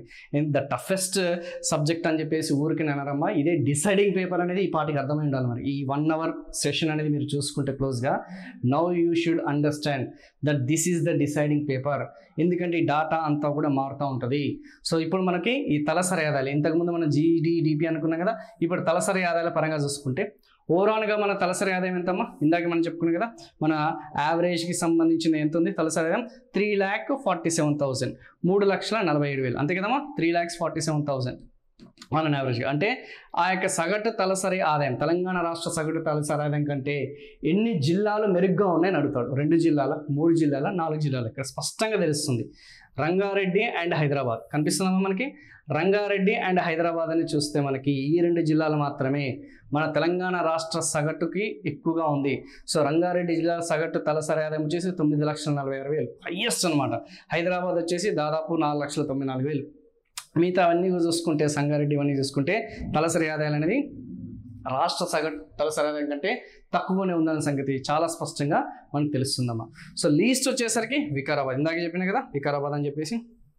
వికారాబాద్ అంటే ఏదైతే మనం చెప్పుకున్న దానికి ఎగ్జాక్ట్గా సగం, అంతే కదమ్మా, ఆల్మోస్ట్ మనకి సగం. లాస్ట్ టైం ఇదే అడిగాడమ్మా, ఏదైతే మన తెలంగాణ రాష్ట్రానికి సంబంధించిన చిట్ట చివరి ఏదైతే తలసరి ఆదాయం గల జిల్లా వికారాబాద్ వచ్చేసి మన తెలంగాణ రాష్ట్ర సగటుకి ఎన్ని రెట్లు తక్కువగా ఉంది, 1/3 రెట్ల, 1/2 రెట్ల, 1/4 అనేది కూడా ఒకసారి అడిగాడు. కాబట్టి ఒకసారి ప్రీవియస్ ఇయర్స్ క్వశ్చన్స్ చెక్ చేసుకోండి.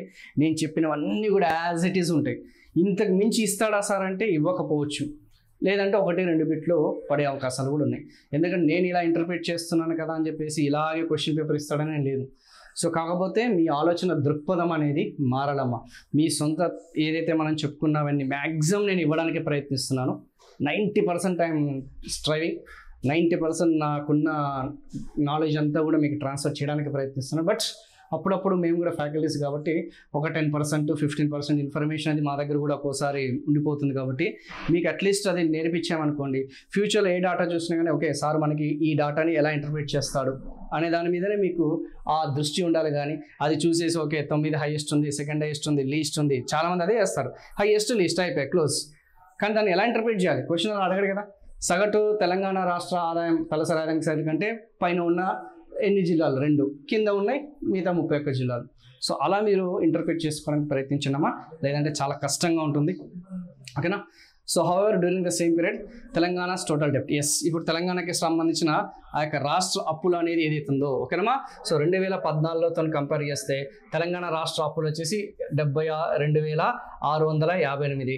అదే 2023తో కంపేర్ చేస్తే తెలంగాణ రాష్ట్రంలో ఆల్మోస్ట్ 824% అనేది పెరిగింది. అంటే 6,71,757. అంటే అప్పటికి ఇప్పటికి ఎన్ని రెట్లు పెరిగిందంటే 824% అనేది, ఆల్మోస్ట్ 825% అనేది మనకి సర్జ్ అంటే పెరుగుదల నమోదైంది. సో అప్పులు కూడా అదే విధంగా పెరిగాయి. ఎలాగైతే రాష్ట్ర తలసరి ఆదాయం ఎలాగైతే పెరిగిందో దానికి తగ్గట్టుగానే అప్పులు కూడా పెరిగాయి. సో కాన్సిక్వెంట్లీ పర్ క్యాపిటా డెప్ట్, తలసరి అప్పు, ఇప్పటి వరకు మనం డిస్కస్ చేసుకుంది తలసరి ఆదాయం. సో తలసరి అప్పు అనేది ఒకప్పుడు 2014లో చూసుకుంటే మన తలసరి అప్పు అనేది 20,000 రూపాయలు ఉండేది. అదే 2023కి వచ్చేసరికి మన తలసరి అప్పు అనేది 1,76,000 ఉందన్న సంగతి గుర్తుపెట్టుకోండి. ఈ ఫిగర్స్ అనేది మాకు ఇంపార్టెంటా సార్ అంటే సర్వేలో బడ్జెట్లో మెన్షన్ చేశారు కాబట్టి డెఫినెట్గా దే ఆర్ ఇంపార్టెంట్. ఖచ్చితంగా మనకి అడిగే ఛాన్సెస్ ఉందన్న సంగతి గుర్తుపెట్టుకున్నాం. ఓకేనా. ఇది అప్పు అమ్మ, ఇది తలసరి ఆదాయం కాదు, ఇది అప్పు. మళ్ళీ రిపీట్ చేస్తున్నాం, ఇదేమో సగటు అప్పు, రాష్ట్ర సగటు అప్పు ఇది. ఓకేనా. స్టేట్ ఏదైతే మనం చెప్పుకున్న యావరేజ్ డెప్ట్ అన్న సంగతి గుర్తుపెట్టు, ఆర్ స్టేట్ టోటల్ డెప్ట్ అనే సంగతి గుర్తుపెట్టుకోండి. ఇది స్టేట్కి సంబంధించిన పర్ క్యాపిటా డెప్ట్ అన్న సంగతి గుర్తుపెట్టుకోండి. పర్ క్యాపిటా ఇన్కమ్ కదమ్మా, అంటే సగటు తెలంగాణ రాష్ట్రవాసి మీద ఎంత అప్పు అనేది కలిగి ఉంది. ఎలాగైతే 3,50,000 మనం చెప్పుకున్నాం కదా తలసరి ఆదాయం, అలాగే రాష్ట్ర సగటు అప్పు అనే సంగతి గుర్తుపెట్టుకోండి. ఇంత చెల్లించాలనే సంగతి గుర్తుపెట్టుకోండి. ఇటీవల రేవంత్ రెడ్డి గారు ప్లస్ మన వాళ్ళు బిట్ట విక్రమార్క గారు చెప్తూనే ఉన్నారు కదా, మేము లోన్ తీసుకుంటున్నామే కానీ తిరిగి వడ్డీలు చెల్లించడానికి మాకు అంతే అవుతుందని చెప్పేసి. సో ఇక్కడ క్లియర్గా తెలుస్తుంది కదా, లోన్ తీసుకున్నా కానీ పెద్దగా మనకి ఏం లేదని చెప్పేసి. సో ఇవన్నీ కూడా మనం చెప్పుకున్నాం. సో రంగారెడ్డి డిస్ట్రిక్ట్ 9,46,000, వికారాబాద్ వచ్చేసి 1,80,000. సో దీన్ని బట్టి వివిధ జిల్లాల మధ్య ఆర్థిక అభివృద్ధి సమాన స్థాయిలో లేదు. ఎందుకంటే పట్టణీకరణ, కొన్ని జిల్లాల్లో చూసుకుంటే విపరీతమైన పట్టణీకరణ అనేది జరిగింది. కొన్ని జిల్లాల్లో విపరీతమైన ఇండస్ట్రియలైజేషన్, పారిశ్రామీకరణ అనేది జరిగింది, కేంద్రీకృతమైంది. కొన్ని జిల్లాలో వ్యవసాయం అనేది చాలా అభివృద్ధి చెందింది, వ్యవసాయం అనేది ఓకేనా అభివృద్ధి అనేది చెందింది. సో ఇలాంటి కారణాల వల్ల మనకి కొన్ని జిల్లాలో అధిక తలసరి ఆదాయము, కొన్ని జిల్లాలో అల్ప తలసరి ఆదాయం చెప్పే కదా. సో ఈ డిస్పారిటీస్ ఇన్కమ్ లెవెల్స్ వచ్చేసి ఇండస్ట్రియలైజేషన్, పారిశ్రామీకరణ, వ్యవసాయ ఉత్పాదకత అండ్ ఇన్ఫ్రాస్ట్రక్చర్ డెవలప్మెంట్, ఓకేనమ్మా, అండ్ అర్బనైజేషన్. ఓకేనమ్మా. సో పట్టణీకరణ వల్ల ఇంకా రకరకాల కారణాల వల్ల మనకి ఆల్రెడీ మీరు ఇండియన్ అకౌంట్లో చదివి ఉంటారు కాబట్టి మీకు కొంచెం ఐడియా ఉంటుందమ్మా. సో ఇక్కడ మనకి తలసరి ఆదాయానికి సంబంధించిన ఆ యొక్క కాన్సెప్ట్ అయిపోయింది, ఎంప్లాయ్మెంట్కి సంబంధించిన ఒక కాన్సెప్ట్ అయిపోయింది. ఇప్పుడు మనకి మూడవది వచ్చేసి labour force participation rates. Already మీరు ఇండియన్ ఎకానమీలో చదివి ఉంటారు. Labour force participation rate, unemployment అనే టాపిక్లో పార్ట్ సిలో మీకు కొంచెం అవగాహన ఉంటుంది. లేబర్ ఫోర్స్ పార్టిసిపేషన్ ఏందమ్మా, శ్రామిక శక్తియా శ్రామిక వర్గమా? సో దీన్ని తెలుగులో వచ్చేసి శ్రామిక వర్గం అని చెప్పేసి అంటాం, శ్రామిక శక్తి కాదు. శ్రామిక వర్గం అంటే ఏంది, 15 నుంచి 59 సంవత్సరాల మధ్య, ఓకేనమ్మా, 15 to 15 years మధ్య మనకి ఎంతమంది ఆ యొక్క లేబర్ ఫోర్స్లో రెడీగా ఉన్నారు, ఎంతమంది ఉపాధికి రెడీగా ఉన్నారు, who are ready to do job, who are seeking for job. Simple చెప్పాలంటే those are seeking or those are looking for job.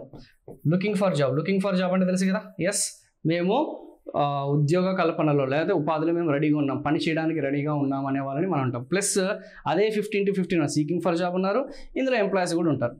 అర్థమైంది లేదా, ఎంప్లాయీస్ అంటే కదా ఉపాధి ఉన్న వాళ్ళు కూడా ఉంటారన్న సంగతి గుర్తుపెట్టుకోండి. సో శ్రామిక వర్గం అంటే సో సింపుల్గా చెప్పాలంటే 15 నుంచి 59 సంవత్సరాల మధ్య ఉన్న, ఓకేనమ్మా. So those are seeking for job, those are looking for job. చెప్పాను అనుకుంటే కదా, మళ్ళీ రిపీట్ చేస్తున్నాను, కొంతమందికి తెలియదు కాబట్టి. సో ఇప్పుడు మీలాంటి వాళ్ళు ఎవరైతే బీటెక్ కంప్లీట్ అయిన వాళ్ళు ఎవరైతే ఉన్నారో, డిగ్రీ కంప్లీట్ అయిన వాళ్ళు ఎవరైతే ఉన్నారో, ఎంబీఏ కానీ ఎంసీఏ కానీ మేము రెడీగా ఉన్నాం సార్, రేపు గవర్నమెంట్ జాబ్ చేయడానికి రెడీగా ఉన్నాం, మేము ప్రైవేట్ జాబ్ చేయడానికి రెడీగా ఉన్నాం, కానీ మా దగ్గర జాబ్ లేదు, వాళ్ళు ఉంటారు. ప్లస్ ఇందులో నా క్లాస్ వింటున్న వాళ్ళు కొంతమంది ఐటీ కానీ, సాఫ్ట్వేర్ కానీ, బ్యాంక్ కానీ, ఎస్ఐ కానీ, కానిస్టేబుల్ కానీ, ఇలా కొంతమంది ఆల్రెడీ ఎకనామిక్ యాక్టివిటీస్లో ఎంగేజ్ అయి ఉంటారు, ఆర్థిక కార్యకలాపాల్లో నిమగ్నమై ఉంటారు. వాళ్ళందరూ కలిస్తే మనం శ్రామిక వర్గం ఉంటాం. ఓకేనా. సో ఇప్పుడు మనకి ఈ శ్రామిక వర్గం చెప్పారు సార్ మీరు, okay, labour force participation rate అయిపోయింది, ఓకే, మాకు కొంచెం క్లారిటీ వచ్చింది. మాకు కూడా ఇంతకుముందు మేము చదివాము అన్ఎంప్లాయ్మెంట్లో, ఒకవేళ అన్ఎంప్లాయ్మెంట్ చదవకపోతే అది చదవండి, మీకు క్లారిటీ వస్తుంది. వర్క్ పార్టిసిపేషన్ రేట్ అనేది ఉంటుంది. వర్క్ పార్టిసిపేషన్ రేట్ అంటే ఏంది, ఏదైతే మనం చెప్పుకున్న ఎంప్లాయీస్, ఓకేనా, కేవలం ఎంతమంది ఉపాధి అవకాశాల్లో పాల్గొన్నారు, ఎంతమంది ఆర్థిక కార్యకలాపాల్లో పాల్గొంటున్నారు, ఎంతమంది ఎకనామిక్ యాక్టివిటీస్లో ఎంగేజ్ ఉన్నారు. దోస్ హు ఆర్ వర్కింగ్ అన్నమాట. These are working class. ఓకేనా, ఎవరైతే ఆ యొక్క శ్రామిక శక్తి అంటాం. సార్ వర్కింగ్ పార్టిసిపేషన్ రేట్ని మనం తెలుగులో ఏమంటామంటే శ్రామిక వర్గం కాదు, శ్రామిక శక్తి. అంటే వాళ్ళ శక్తి సామర్థ్యాలు ఫిజికల్గా కానీ మెంటల్గా కానీ, సో వాళ్ళ ఆ టైంని కానీ వాళ్ళు ఇన్వెస్ట్ చేస్తున్నారు, అంటే సంపాదిస్తున్నారు అనొచ్చు. సింపుల్ ఏమంటే సాలరీడ్ పర్సన్స్ అయినా ఉండొచ్చు, లేదంటే వేజ్ ఎంప్లాయీస్ అయినా ఉండొచ్చు, లేదంటే బిజినెస్ అయినా చేస్తుండొచ్చు. ఏదో ఒకటి ఎకనామిక్ యాక్టివిటీస్లో ఎంగేజ్ అయినారు, ఏదో ఒక ఎకనామిక్ యాక్టివిటీస్లో వాళ్ళు ఏం చేయడం ఎంగేజ్ అయినారు. ఇప్పుడు మనకి కావాల్సింది అన్ఎంప్లాయ్మెంట్ కావాలి, నిరుద్యోగిత అనేది కావాలి. మరి నిరుద్యోగిత కావాలంటే ఏం చేయాలి? నిరుద్యోగిత అనేది ఎలా తెలుస్తుంది? ఎవరైతే లేబర్ ఫోర్స్ పార్టిసిపేషన్ రేట్ ఏదైతే ఉందో అది మైనస్ వర్క్ ఫోర్స్. ఎవరైతే ఆ వర్క్ పార్టిసిపేషన్ రేట్ అనేది మైనస్ చేస్తే మనకి ఏమొస్తుందమ్మా? నిరుద్యోగిత వస్తుందా లేదా? అది ఎలా చెప్తున్నారు సార్, మాకు అర్థం కావట్లేదంటే లేబర్ ఫోర్స్ పార్టిసిపేషన్ రేట్. ఈ లేబర్ ఫోర్స్ పార్టిసిపేషన్ రేట్లో ఎవరెవరు ఉంటారు? ఎవరైతే లుకింగ్ ఫర్ జాబ్ అన్నాను, లుకింగ్ ఫర్ జాబ్ అన్నా, లేదంటే సీకింగ్ ఫర్ జాబ్ అంటే ఉద్యోగం కోసం వెతుకులాట, ఉద్యోగం కోసం వాళ్ళు వెయిట్ చేస్తున్నారు, లేదంటే వెతుకులాట అని చెప్పేసి అంటాం. వెతుకులాట అంటే సింపుల్ చెప్పాలంటే వీళ్ళందరూ కూడా మన భాషలో చెప్పాలంటే అన్ఎంప్లాయ్స్. వీళ్ళందరూ కూడా ఎవరమ్మా? అన్ఎంప్లాయ్స్. అంటే లేబర్ ఫోర్స్ పార్టిసిపేషన్ రేట్లో అన్ఎంప్లాయ్స్ నిరుద్యోగులు ఉంటారు, ప్లస్ ఇందాక ఏమని చెప్పాను, ప్లస్ ఉద్యోగులు కూడా ఉంటారన్నాను. ఎంప్లాయీస్ ఉంటారని కూడా అన్నాను, ఉద్యోగులు కూడా ఉంటారు. ఇందాక అదే చెప్తున్నాను, మళ్ళీ మూడోసారి రిపీట్ చేస్తున్నాను, ఎందుకంటే ఫస్ట్ టైమర్స్ ఉంటారు కాబట్టి వాళ్ళకి అర్థం కాదు కాబట్టి. సో ఈ లేబర్ ఫోర్స్ పార్టిసిపేషన్ రేట్ నుంచి నేను ఏం మేనేజ్ చేస్తున్నాను? వర్క్ పార్టిసిపేషన్ రేట్ అనేది మేనేజ్ చేస్తున్నాను. అంటే ఎవరైతే ఉద్యోగుల సంఖ్య అనేది ఏదైతుందో, సో ఉద్యోగులు ఎవరైతున్నారో, లేదంటే శ్రామిక శక్తి అని కూడా అంటాం మా వీళ్ళని, ఆ యొక్క శ్రామిక శక్తి ఎవరైతున్నారో వర్క్ పార్టిసిపేషన్ రేట్ వర్క్ ఫోర్స్ని మైనస్ చేస్తే నాకు ఎవరు వస్తారమ్మా? సింపుల్ చెప్పాలంటే looking for job plus employees ఎవరైతున్నారో వీళ్ళతో నేను ఏం మేనేజ్ చేస్తున్నాను? ఉద్యోగులు మేనేజ్ చేస్తున్నాను. సో ఇది క్యాన్సిల్ అయిపోతుంది, ఇది క్యాన్సిల్ అయిపోతుంది, ఎందుకంటే ఇది ప్లస్ ఉద్యోగులు, ఇది మైనస్ ఉద్యోగులు. ఫైనల్గా ఎవరు ఉంటారు? అన్ఎంప్లాయ్మెంట్ రేటే కదా, ఫైనల్గా అన్ఎంప్లాయీస్ అనమాట. సో నిరుద్యోగులు అని చెప్పేసి ఉంటాం. సో బేసిక్ ఫండమెంటల్స్ అనేది మనకి స్ట్రాంగ్గా ఉండాలి. అవి తెలియకుండా మేము డైరెక్ట్గా తెలంగాణ ఎకానమీ చదువుతామంటే కుదరదు. అయినా సరే రిపీట్ చేసిన, ఓకేనా, సో దట్ మీకు కూడా కొంచెం ఈజీగా అర్థమవుతుంది. కొంతమందికి రివిజన్ లాగా కూడా ఉంటుంది. మేము ఇవన్నీ కాన్సెప్ట్స్ వినలేసారంటే వెళ్ళండి, నా క్లాస్కి వెళ్ళండి. పార్టీ ఏ, పార్టీ సిలో ఉంటుంది కదా అన్ఎంప్లాయ్మెంట్ పావర్టీలో, అక్కడికి వెళ్ళండి. ఫస్టే దాదాపు గంట సేపు ఇదే క్లాసు ఇన్ డీటెయిల్డ్గా, ఇదే లేబర్ ఫోర్సు, ఇదే వర్క్ పార్టిసిపేషన్ రేటు, ఇదే అన్ఎంప్లాయ్మెంట్ అనేది గంట సేపు చెప్పిన. ఎంతసేపు అమ్మా? 1 అవర్. నేను ఏదో 5 to 10 minutesలో మీకు ఫినిష్ చేస్తున్నానంటే అది 1 అవర్లో ఇంకెంత డీటెయిల్గా చెప్పింటానో అర్థం చేసుకోండి. So please go through that one. అయినా సరే జస్ట్ మనకి ఇప్పుడున్న ఏదైతే డాటాని ఆ ఇంటర్ప్రిట్ చేయడానికి ఇది సరిపోతుంది. మనం తెలుసుకోవాల్సింది లేబర్ ఫోర్స్ పార్టిసిపేషన్ రేట్ అనేది, కొంచెం దాని మీద మనం ఎక్కువగా ఫోకస్ చేద్దాం, వర్క్ పార్టిసిపేషన్ రేట్. బట్ ఇది ఎగ్జామ్లో అనేది కాన్సెప్చువల్గా అడిగితే పార్ట్ సిలో అడుగుతాడు, లేదు sir Telangana economy point of వ్యూలో ఏ విధంగా అడుగుతాడు అనేది ఒక్కసారి చూద్దాం. సో ఇప్పుడు చూద్దాం, labour force participation rate of Telangana is higher compared to the national average. జాతీయ సగటుతో పోల్చినప్పుడు తెలంగాణలో శ్రామిక కార్మిక ఆ యొక్క వర్గం అనేది అధికంగా ఉంటుంది. చెప్పే కదా లేబర్ ఫోర్స్ పార్టిసిపేషన్ రేట్ అనేది. ఇప్పుడు ఫిగర్ అనేది చూస్తున్నారు కదా, అది వదిలేసేయండి అమ్మా, ఆల్రెడీ ఇందాక మీకు ఎక్స్ప్లెయిన్ చేశాను. Leave about this one. Figure మీద కాన్సన్ట్రేట్ చేయండి. ఈ ఆరెంజ్ అనేది ఏదైతే ఉందో చాలా జాగ్రత్తగా వినండి అమ్మా. ఆరెంజ్ అనేది తెలంగాణ, ఏదైతే మనం చెప్పుకున్నా ఈ గ్రీన్ అనేది ఆల్ ఇండియా సగటు, దేశీయ సగటు అనేది ఇది ఆల్ ఇండియా, ఇది వచ్చేసి తెలంగాణ. క్లియర్ కనిపిస్తుంది కదా. ఇప్పుడు మీరు ఫోకస్ చేస్తే ఈ rural labour force participation rate, గ్రామీణ ప్రాంతాల్లో శ్రామిక వర్గం, urban labour force participation rates, పట్టణ ప్రాంతాల్లో మనకి శ్రామిక వర్గం. మళ్ళీ రిపీట్ చేస్తున్నాను, గ్రామీణ ప్రాంతాల్లో శ్రామిక వర్గం, పట్టణ ప్రాంతాలు అనేది ఏదైతుందో దాంట్లో ఉన్న శ్రామిక వర్గం, అండ్ ఓవరాల్ అంటే దేశీయ సగటు అనేది ఏదైతుందో, దేశ సగటు అనేది ఏదైతుందో అనేది శ్రామిక వర్గం. ఇక్కడ ఆరెంజ్ అనేది ఎప్పుడు కూడా హైయే ఉంది కదా.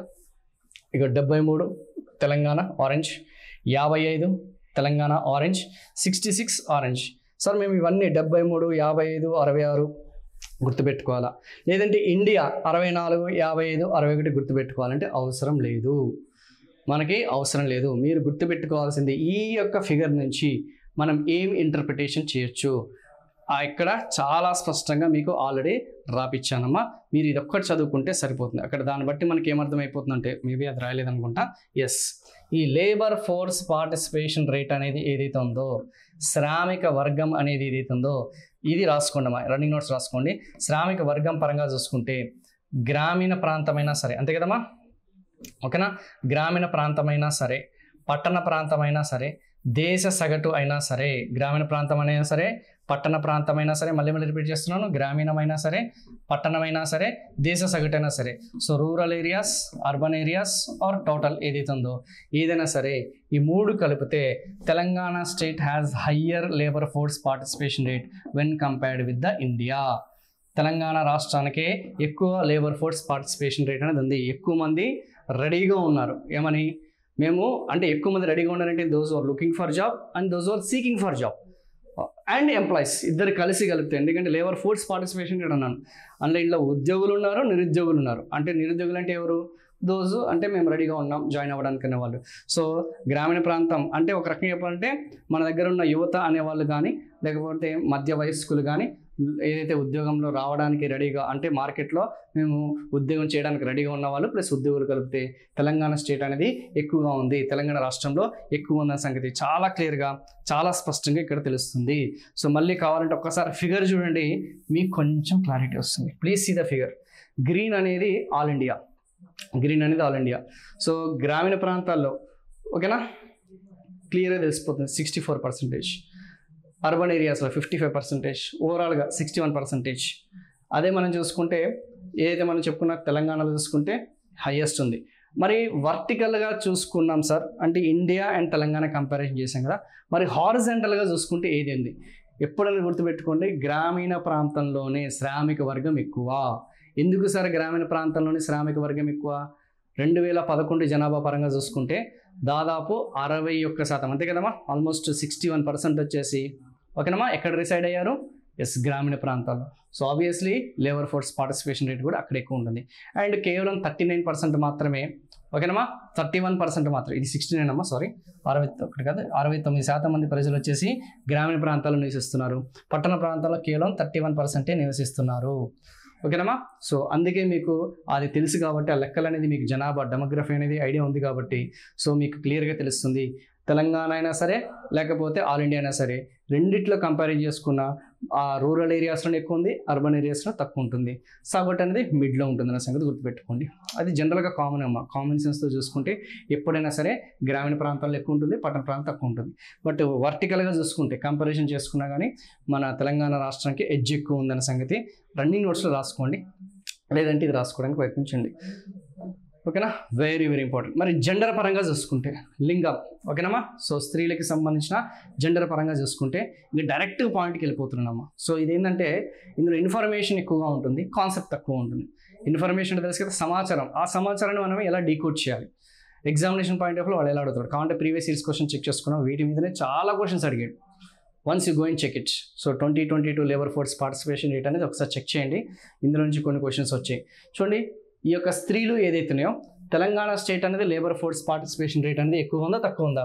ఆ యొక్క లేబర్ ఫోర్స్ పార్టిసిపేషన్ రేట్ అనేది ఇప్పుడు ఇంతకుముందు మనం ఏం చెప్పాము, ప్రాంతాల వారీగా చెప్పుకున్నాం. ఇప్పుడు వచ్చేసి జెండర్ వైజ్గా చెప్పుకుంటున్నాం. ఇందాక ఏరియా రీజనల్ వైజ్గా చెప్పుకున్నాము, రూరల్ అర్బన్ అని చెప్పేసి ఇప్పుడు మేలు ఫీమేల్ అని చెప్పుకుంటున్నాం. ఓకేనమ్మా, మహిళలు స్త్రీలు పురుషులు ఉంటారు కదమ్మా అనేది చెప్పుకున్నాం. సో స్త్రీలలో తెలంగాణ రాష్ట్రంలో లేబర్ ఫోర్స్ పార్టిసిపేషన్ రేట్ ఎక్కువ ఉంది, ఇండియా అనేది టోటల్ ఇండియాలో తక్కువ ఉంది. పురుషుల్లో తెలంగాణ స్టేట్లో తక్కువ ఉంది, ఇదేమో ఎక్కువ ఉంది. కనిపిస్తుంది కదా మనకి, చాలా క్లియర్గా చాలా స్పష్టంగా మనకి తెలిసిపోతుంది.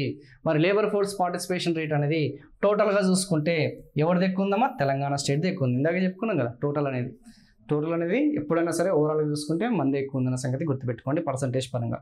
కాబట్టి ఒకసారి చెక్ చేయండి. మేల్ ఆల్ ఇండియా వచ్చేసరికి ఇండియాది ఎక్కువ ఉంది మేల్, అదే మనకి తెలంగాణది వచ్చేసి ఇక్కడ ఎక్కువ ఉంది, ఫీమేల్ వచ్చేసి ఎక్కువ ఉంది. అదే రాశాను ఇంటర్ప్రిటేషన్. సో ఇంగ్లీష్ మీడియం వాళ్ళు కూడా అదే రాసుకున్నామా. సో ఫీమేల్ ఏదైతే ఉందో, సో ఫీమేల్కి సంబంధించిన లేబర్ ఫోర్స్ పార్టిసిపేషన్ రేట్ అనేది ఎక్కువ ఉంది, మేల్కి సంబంధించిన ఆ యొక్క పార్టిసిపేషన్ రేట్ అనేది తక్కువ ఉంది ఇన్ తెలంగాణ. ఓకేనా, even this applies with the work participation rate also. Next చెప్తాను, అదే సేమ్ రిపీట్ అవుతుందమ్మా అని చెప్పేసి కూడా మీకు క్లియర్గా ఎక్స్ప్లెయిన్ చేస్తాను కంగారంటే. బట్ ఇదైతే రాసుకోండి. సో మనకి సర్వే చూడంగానే డాటా అంతా కూడా ఇలాగ ఇంటర్ప్రిట్ చేయాలి. Next one, tough level. ఒకవేళ బిట్ అనేది మనకి కఠినంగా అడిగాడు అనుకుందాం, కఠినంగా ఎందుకంటే సింప్లిఫై చేసేస్తున్నామా. సో నాకు కూడా ఈజీగా ఉంటుంది కదా, ఇంటర్ప్రిట్ చేయడమే కదా. Rural areas, urban areas. ఇప్పుడు చూడండి, గ్రామీణ ప్రాంతాల్లో పట్టణ ప్రాంతాలు చూసుకుంటే రెండూ తెలంగాణ ఎక్కువ ఉన్నాయి, ఇది మనం చదువుకున్నాం. టోటల్ కూడా తెలంగాణ ఎక్కువ ఉంది, కానీ మళ్ళీ అందులో పురుషులు స్త్రీలు గ్రామీణ ప్రాంతాల్లో చూసుకుంటే మళ్ళీ గ్రామీణ ప్రాంతాల స్త్రీలు, గ్రామీణ ప్రాంతాల పురుషులు. పట్టణ ప్రాంతాలు చూసుకుంటే మళ్ళీ పట్టణ ప్రాంతాల స్త్రీలు, మళ్ళీ పట్టణ ప్రాంతాల పురుషులు. అలా చూసుకుంటే ఇది రాసుకోండి. పురుషులు గ్రామీణ ప్రాంతాల్లో తెలంగాణ స్టేట్లో తక్కువ ఉన్నారు, టీఎస్ స్టేట్లో ఏదైతే ఉందో స్త్రీలు అనేది ఎక్కువ ఉన్నారు. అదే మనకి పట్టణ ప్రాంతాలు చూసుకుంటే తెలంగాణ స్టేట్లో తక్కువ ఉన్నారు, ఏదైతే మనకు స్త్రీలు అనేది ఎక్కువగా ఉన్న సంగతి గుర్తుపెట్టుకోండి. సో ఇక్కడ క్లోజ్గా అబ్జర్వ్ చేస్తే స్త్రీలు అనేది ఎక్కువగా ఉందన్న సంగతి గుర్తుపెట్టుకోండి. స్త్రీలు, ఓకేనా? స్త్రీలు రెండిట్లో కూడా చూసుకుంటే గ్రామీణ ప్రాంతమైనా సరే, పట్టణ ప్రాంతమైనా సరే, మన తెలంగాణ రాష్ట్రంలో స్త్రీల యొక్క లేబర్ ఫోర్స్ పార్టిసిపేషన్ ఏంటి? ఇది ప్రీవియస్ ఇయర్స్ క్వశ్చన్స్. ఇది కావాలంటే ఒకసారి చెక్ చేసుకోండి. గత క్వశ్చన్ పేపర్స్లో ఖచ్చితంగా దీని రిలేటెడ్ బిట్స్ అనేది 3-4 ఉన్నాయి, 1-2 కూడా ఉండవు, 3-4 ఉంటాయి. తెలంగాణ సగటు స్త్రీలు, సగటు మహిళల యొక్క లేబర్ ఫోర్స్ పార్టిసిపేషన్ రేట్ అనేది అధికంగా ఉంటుంది when compared with India, when compared with all India. ఓకేనా? సో ఖచ్చితంగా ఇందులో నుంచి బిట్స్ పడే అవకాశం ఉంది. ఓవరాల్గా చూసుకున్నా కానీ, ఫిమేల్ పరంగా చూసుకున్నా కానీ మనకి ఎక్కువగానే ఉంది. దాన్ని ఎలా డిరైవ్ చేయాలి సార్ అంటే, ఎలా డీకోడ్ చేయాలి, ఎలా ఈజీ గుర్తుపెట్టుకోవాలి? మీరు చెప్పినంత బాగానే ఉంది, ఎలా డీకోడ్ చేయాలి? మహిళలు అనగానే తెలంగాణ రాష్ట్రంలో ఎక్కువ ఉంటారు, పురుషులు అనగానే ఇండియాలో ఎక్కువ ఉంటారు. ఇక్కడ కూడా అదే ఉంటుంది చూడండి, సింపుల్. అంటే మీకు ఇవన్నీ కూడా ఓన్గా చదివితే రావమ్మా. మీకు అదే ఒక ఫ్యాకల్టీకి లేకపోతే మిగతా సబ్జెక్టులకి మనం చాలామంది అంటుంటారు, నేను కూడా చూస్తున్నా ఈ మధ్య, కొంతమంది ఓన్గా గ్రూప్స్ క్రాక్ చేసిన వాళ్ళు, లేకపోతే యూపీఎస్సీ క్రాక్ చేసిన వాళ్ళు ఓన్గా చదువుకోవచ్చు మనం. Yes, you can study on your own. Self preparation is the best preparation. కానీ Telangana economy, Indian economy, development issues and change ఇలాంటివి ఓన్ ప్రిపరేషన్ అనేది కుదరదు, ఐ బెట్. సో మీరు హై లెవెల్ ఎగ్జామ్స్ క్రాక్ చేయొచ్చు, కానీ ఈ గ్రూప్ 2, గ్రూప్ 1 లాంటి exams crack చేయాలంటే ఖచ్చితంగా కోచింగ్ ఉండి తీరాల్సిందే. అది కూడా best faculties, best experienced faculties ఉండాల్సిందే. నేననే కాదు, ఎవరైనా సరే మార్కెట్లో నా క్లాస్ విన్న తర్వాత కూడా లేదు సార్ మీకంటే బెటర్గా ఇంకా వాళ్ళు ఇంకొంచెం అడిషనల్గా వాళ్ళకున్న ఏదైతే ఎక్స్పీరియన్స్ బట్టి వాళ్ళు కూడా ఇలాగ చెప్తున్నారు, ఇంకా బెస్ట్. అది ఎకానమీలో ఒకరి క్లాస్ కంటే ఇద్దరి క్లాస్ వింటే it would be the best. ఇంకా మీకు ఇదే చదివితే వస్తుందనేది ఏమీ లేదు. మేబీ నా దగ్గర నుంచి ఒక 50% ఇన్ఫర్మేషన్ తీసుకోండి, మిగతా ఫ్యాకల్టీస్ నుంచి 50% ఇన్ఫర్మేషన్ తీసుకోండి. కోచింగ్ లేకుండా మాత్రం మీరు గ్రూప్ 2 కానీ గ్రూప్ 1 కానీ మీరు క్రాక్ చేయలేరు. పర్టికులర్ పేపర్ అయితే కాదు, ఎవరన్నా ఛాలెంజ్ చేసి నా ముందుకు తీసుకురంటే నా దగ్గర తీసుకురండి. మేము కూడా ఒకప్పుడు కూడా ఈ ఎగ్జామ్ క్రాక్ చేసిన వాళ్ళే, ఓకేనా? సో ఆల్ ఇండియా లెవెల్లో మేము ఈజీగానే క్రాక్ చేస్తాం, కానీ రీజన్కి వచ్చేసరికి మేము ఫెయిల్ అయిపోయాం. ఫస్ట్ టైం ఫెయిల్ అయ్యాను, సెకండ్ టైం మాత్రమే నేను క్రాక్ చేయగలిగా. కానీ ఒక్కసారి మనకి జాబ్ వచ్చిందంటే లైన్గా 3-4 జాబులు వస్తాయి. ఇక్కడున్న మనకున్న అడ్వాంటేజ్ ఏంటంటే once you get a job will get for all the jobs.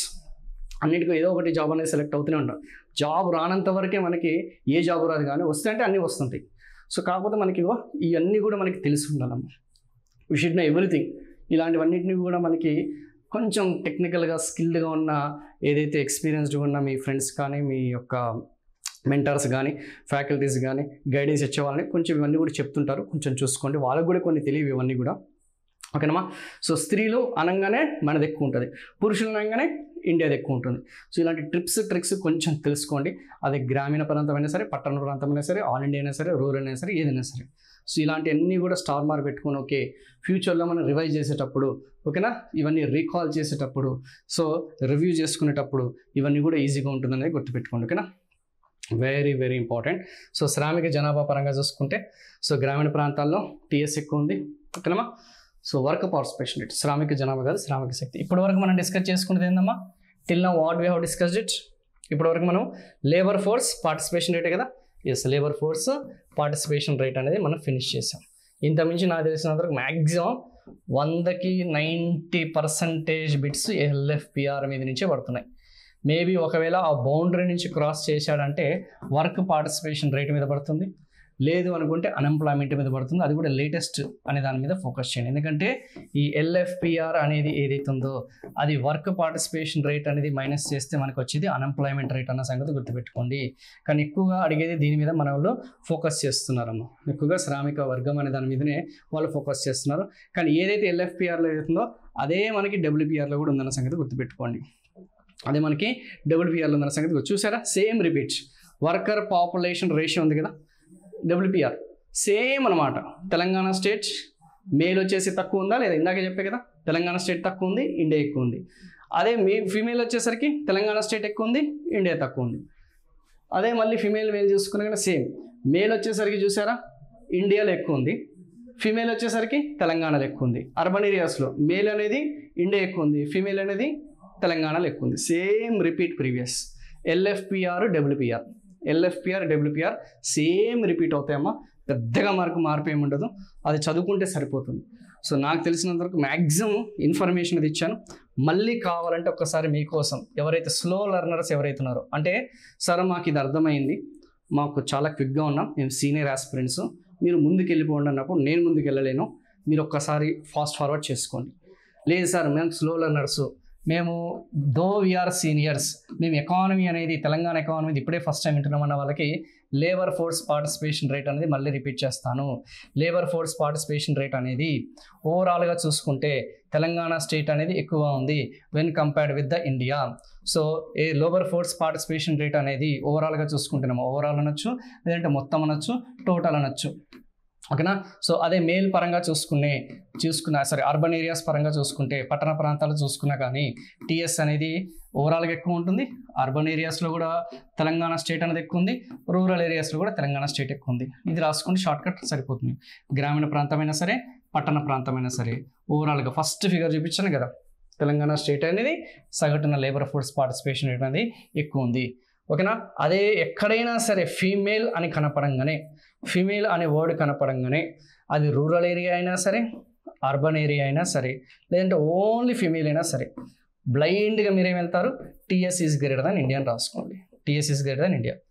ఒకవేళ మేల్ అని కనపడంగానే అది అర్బన్ పట్టణ ప్రాంతమైనా సరే, ఓకేనా, లేదంటే గ్రామీణ ప్రాంతమైనా సరే, సేమ్ పైన కింద రెండు ఒకటేనమ్మా. ఇది రూరల్, ఇది అర్బన్, ఇది గ్రామీణ, ఇది పట్టణ.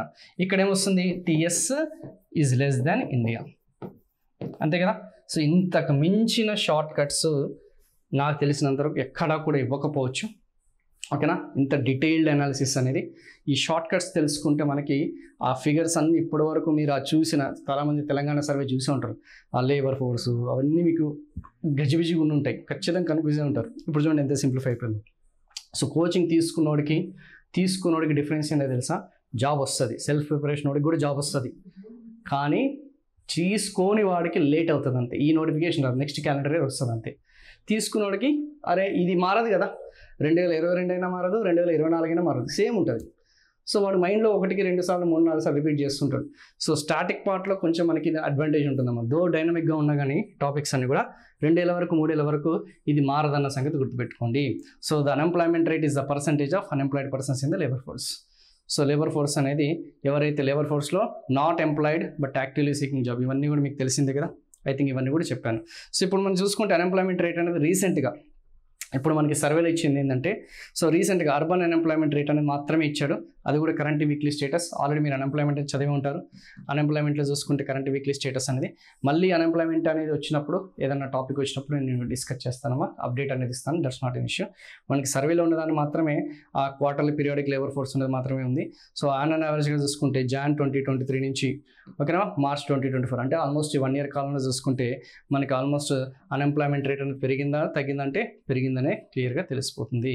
8.4% నుంచి 8.8% అనేది ఉందన్న సంగతి చాలా స్పష్టంగా తెలుస్తుంది. లేదు అనుకుంటే సగటున ఎంత మన నిరుద్యోగిత రేటు పట్టణ ప్రాంతాల్లో అడుగుతాడు, అది కొంచెం చూసుకున్నామా. ఈ చిన్నవన్నీ కూడా I think you can easily get on it.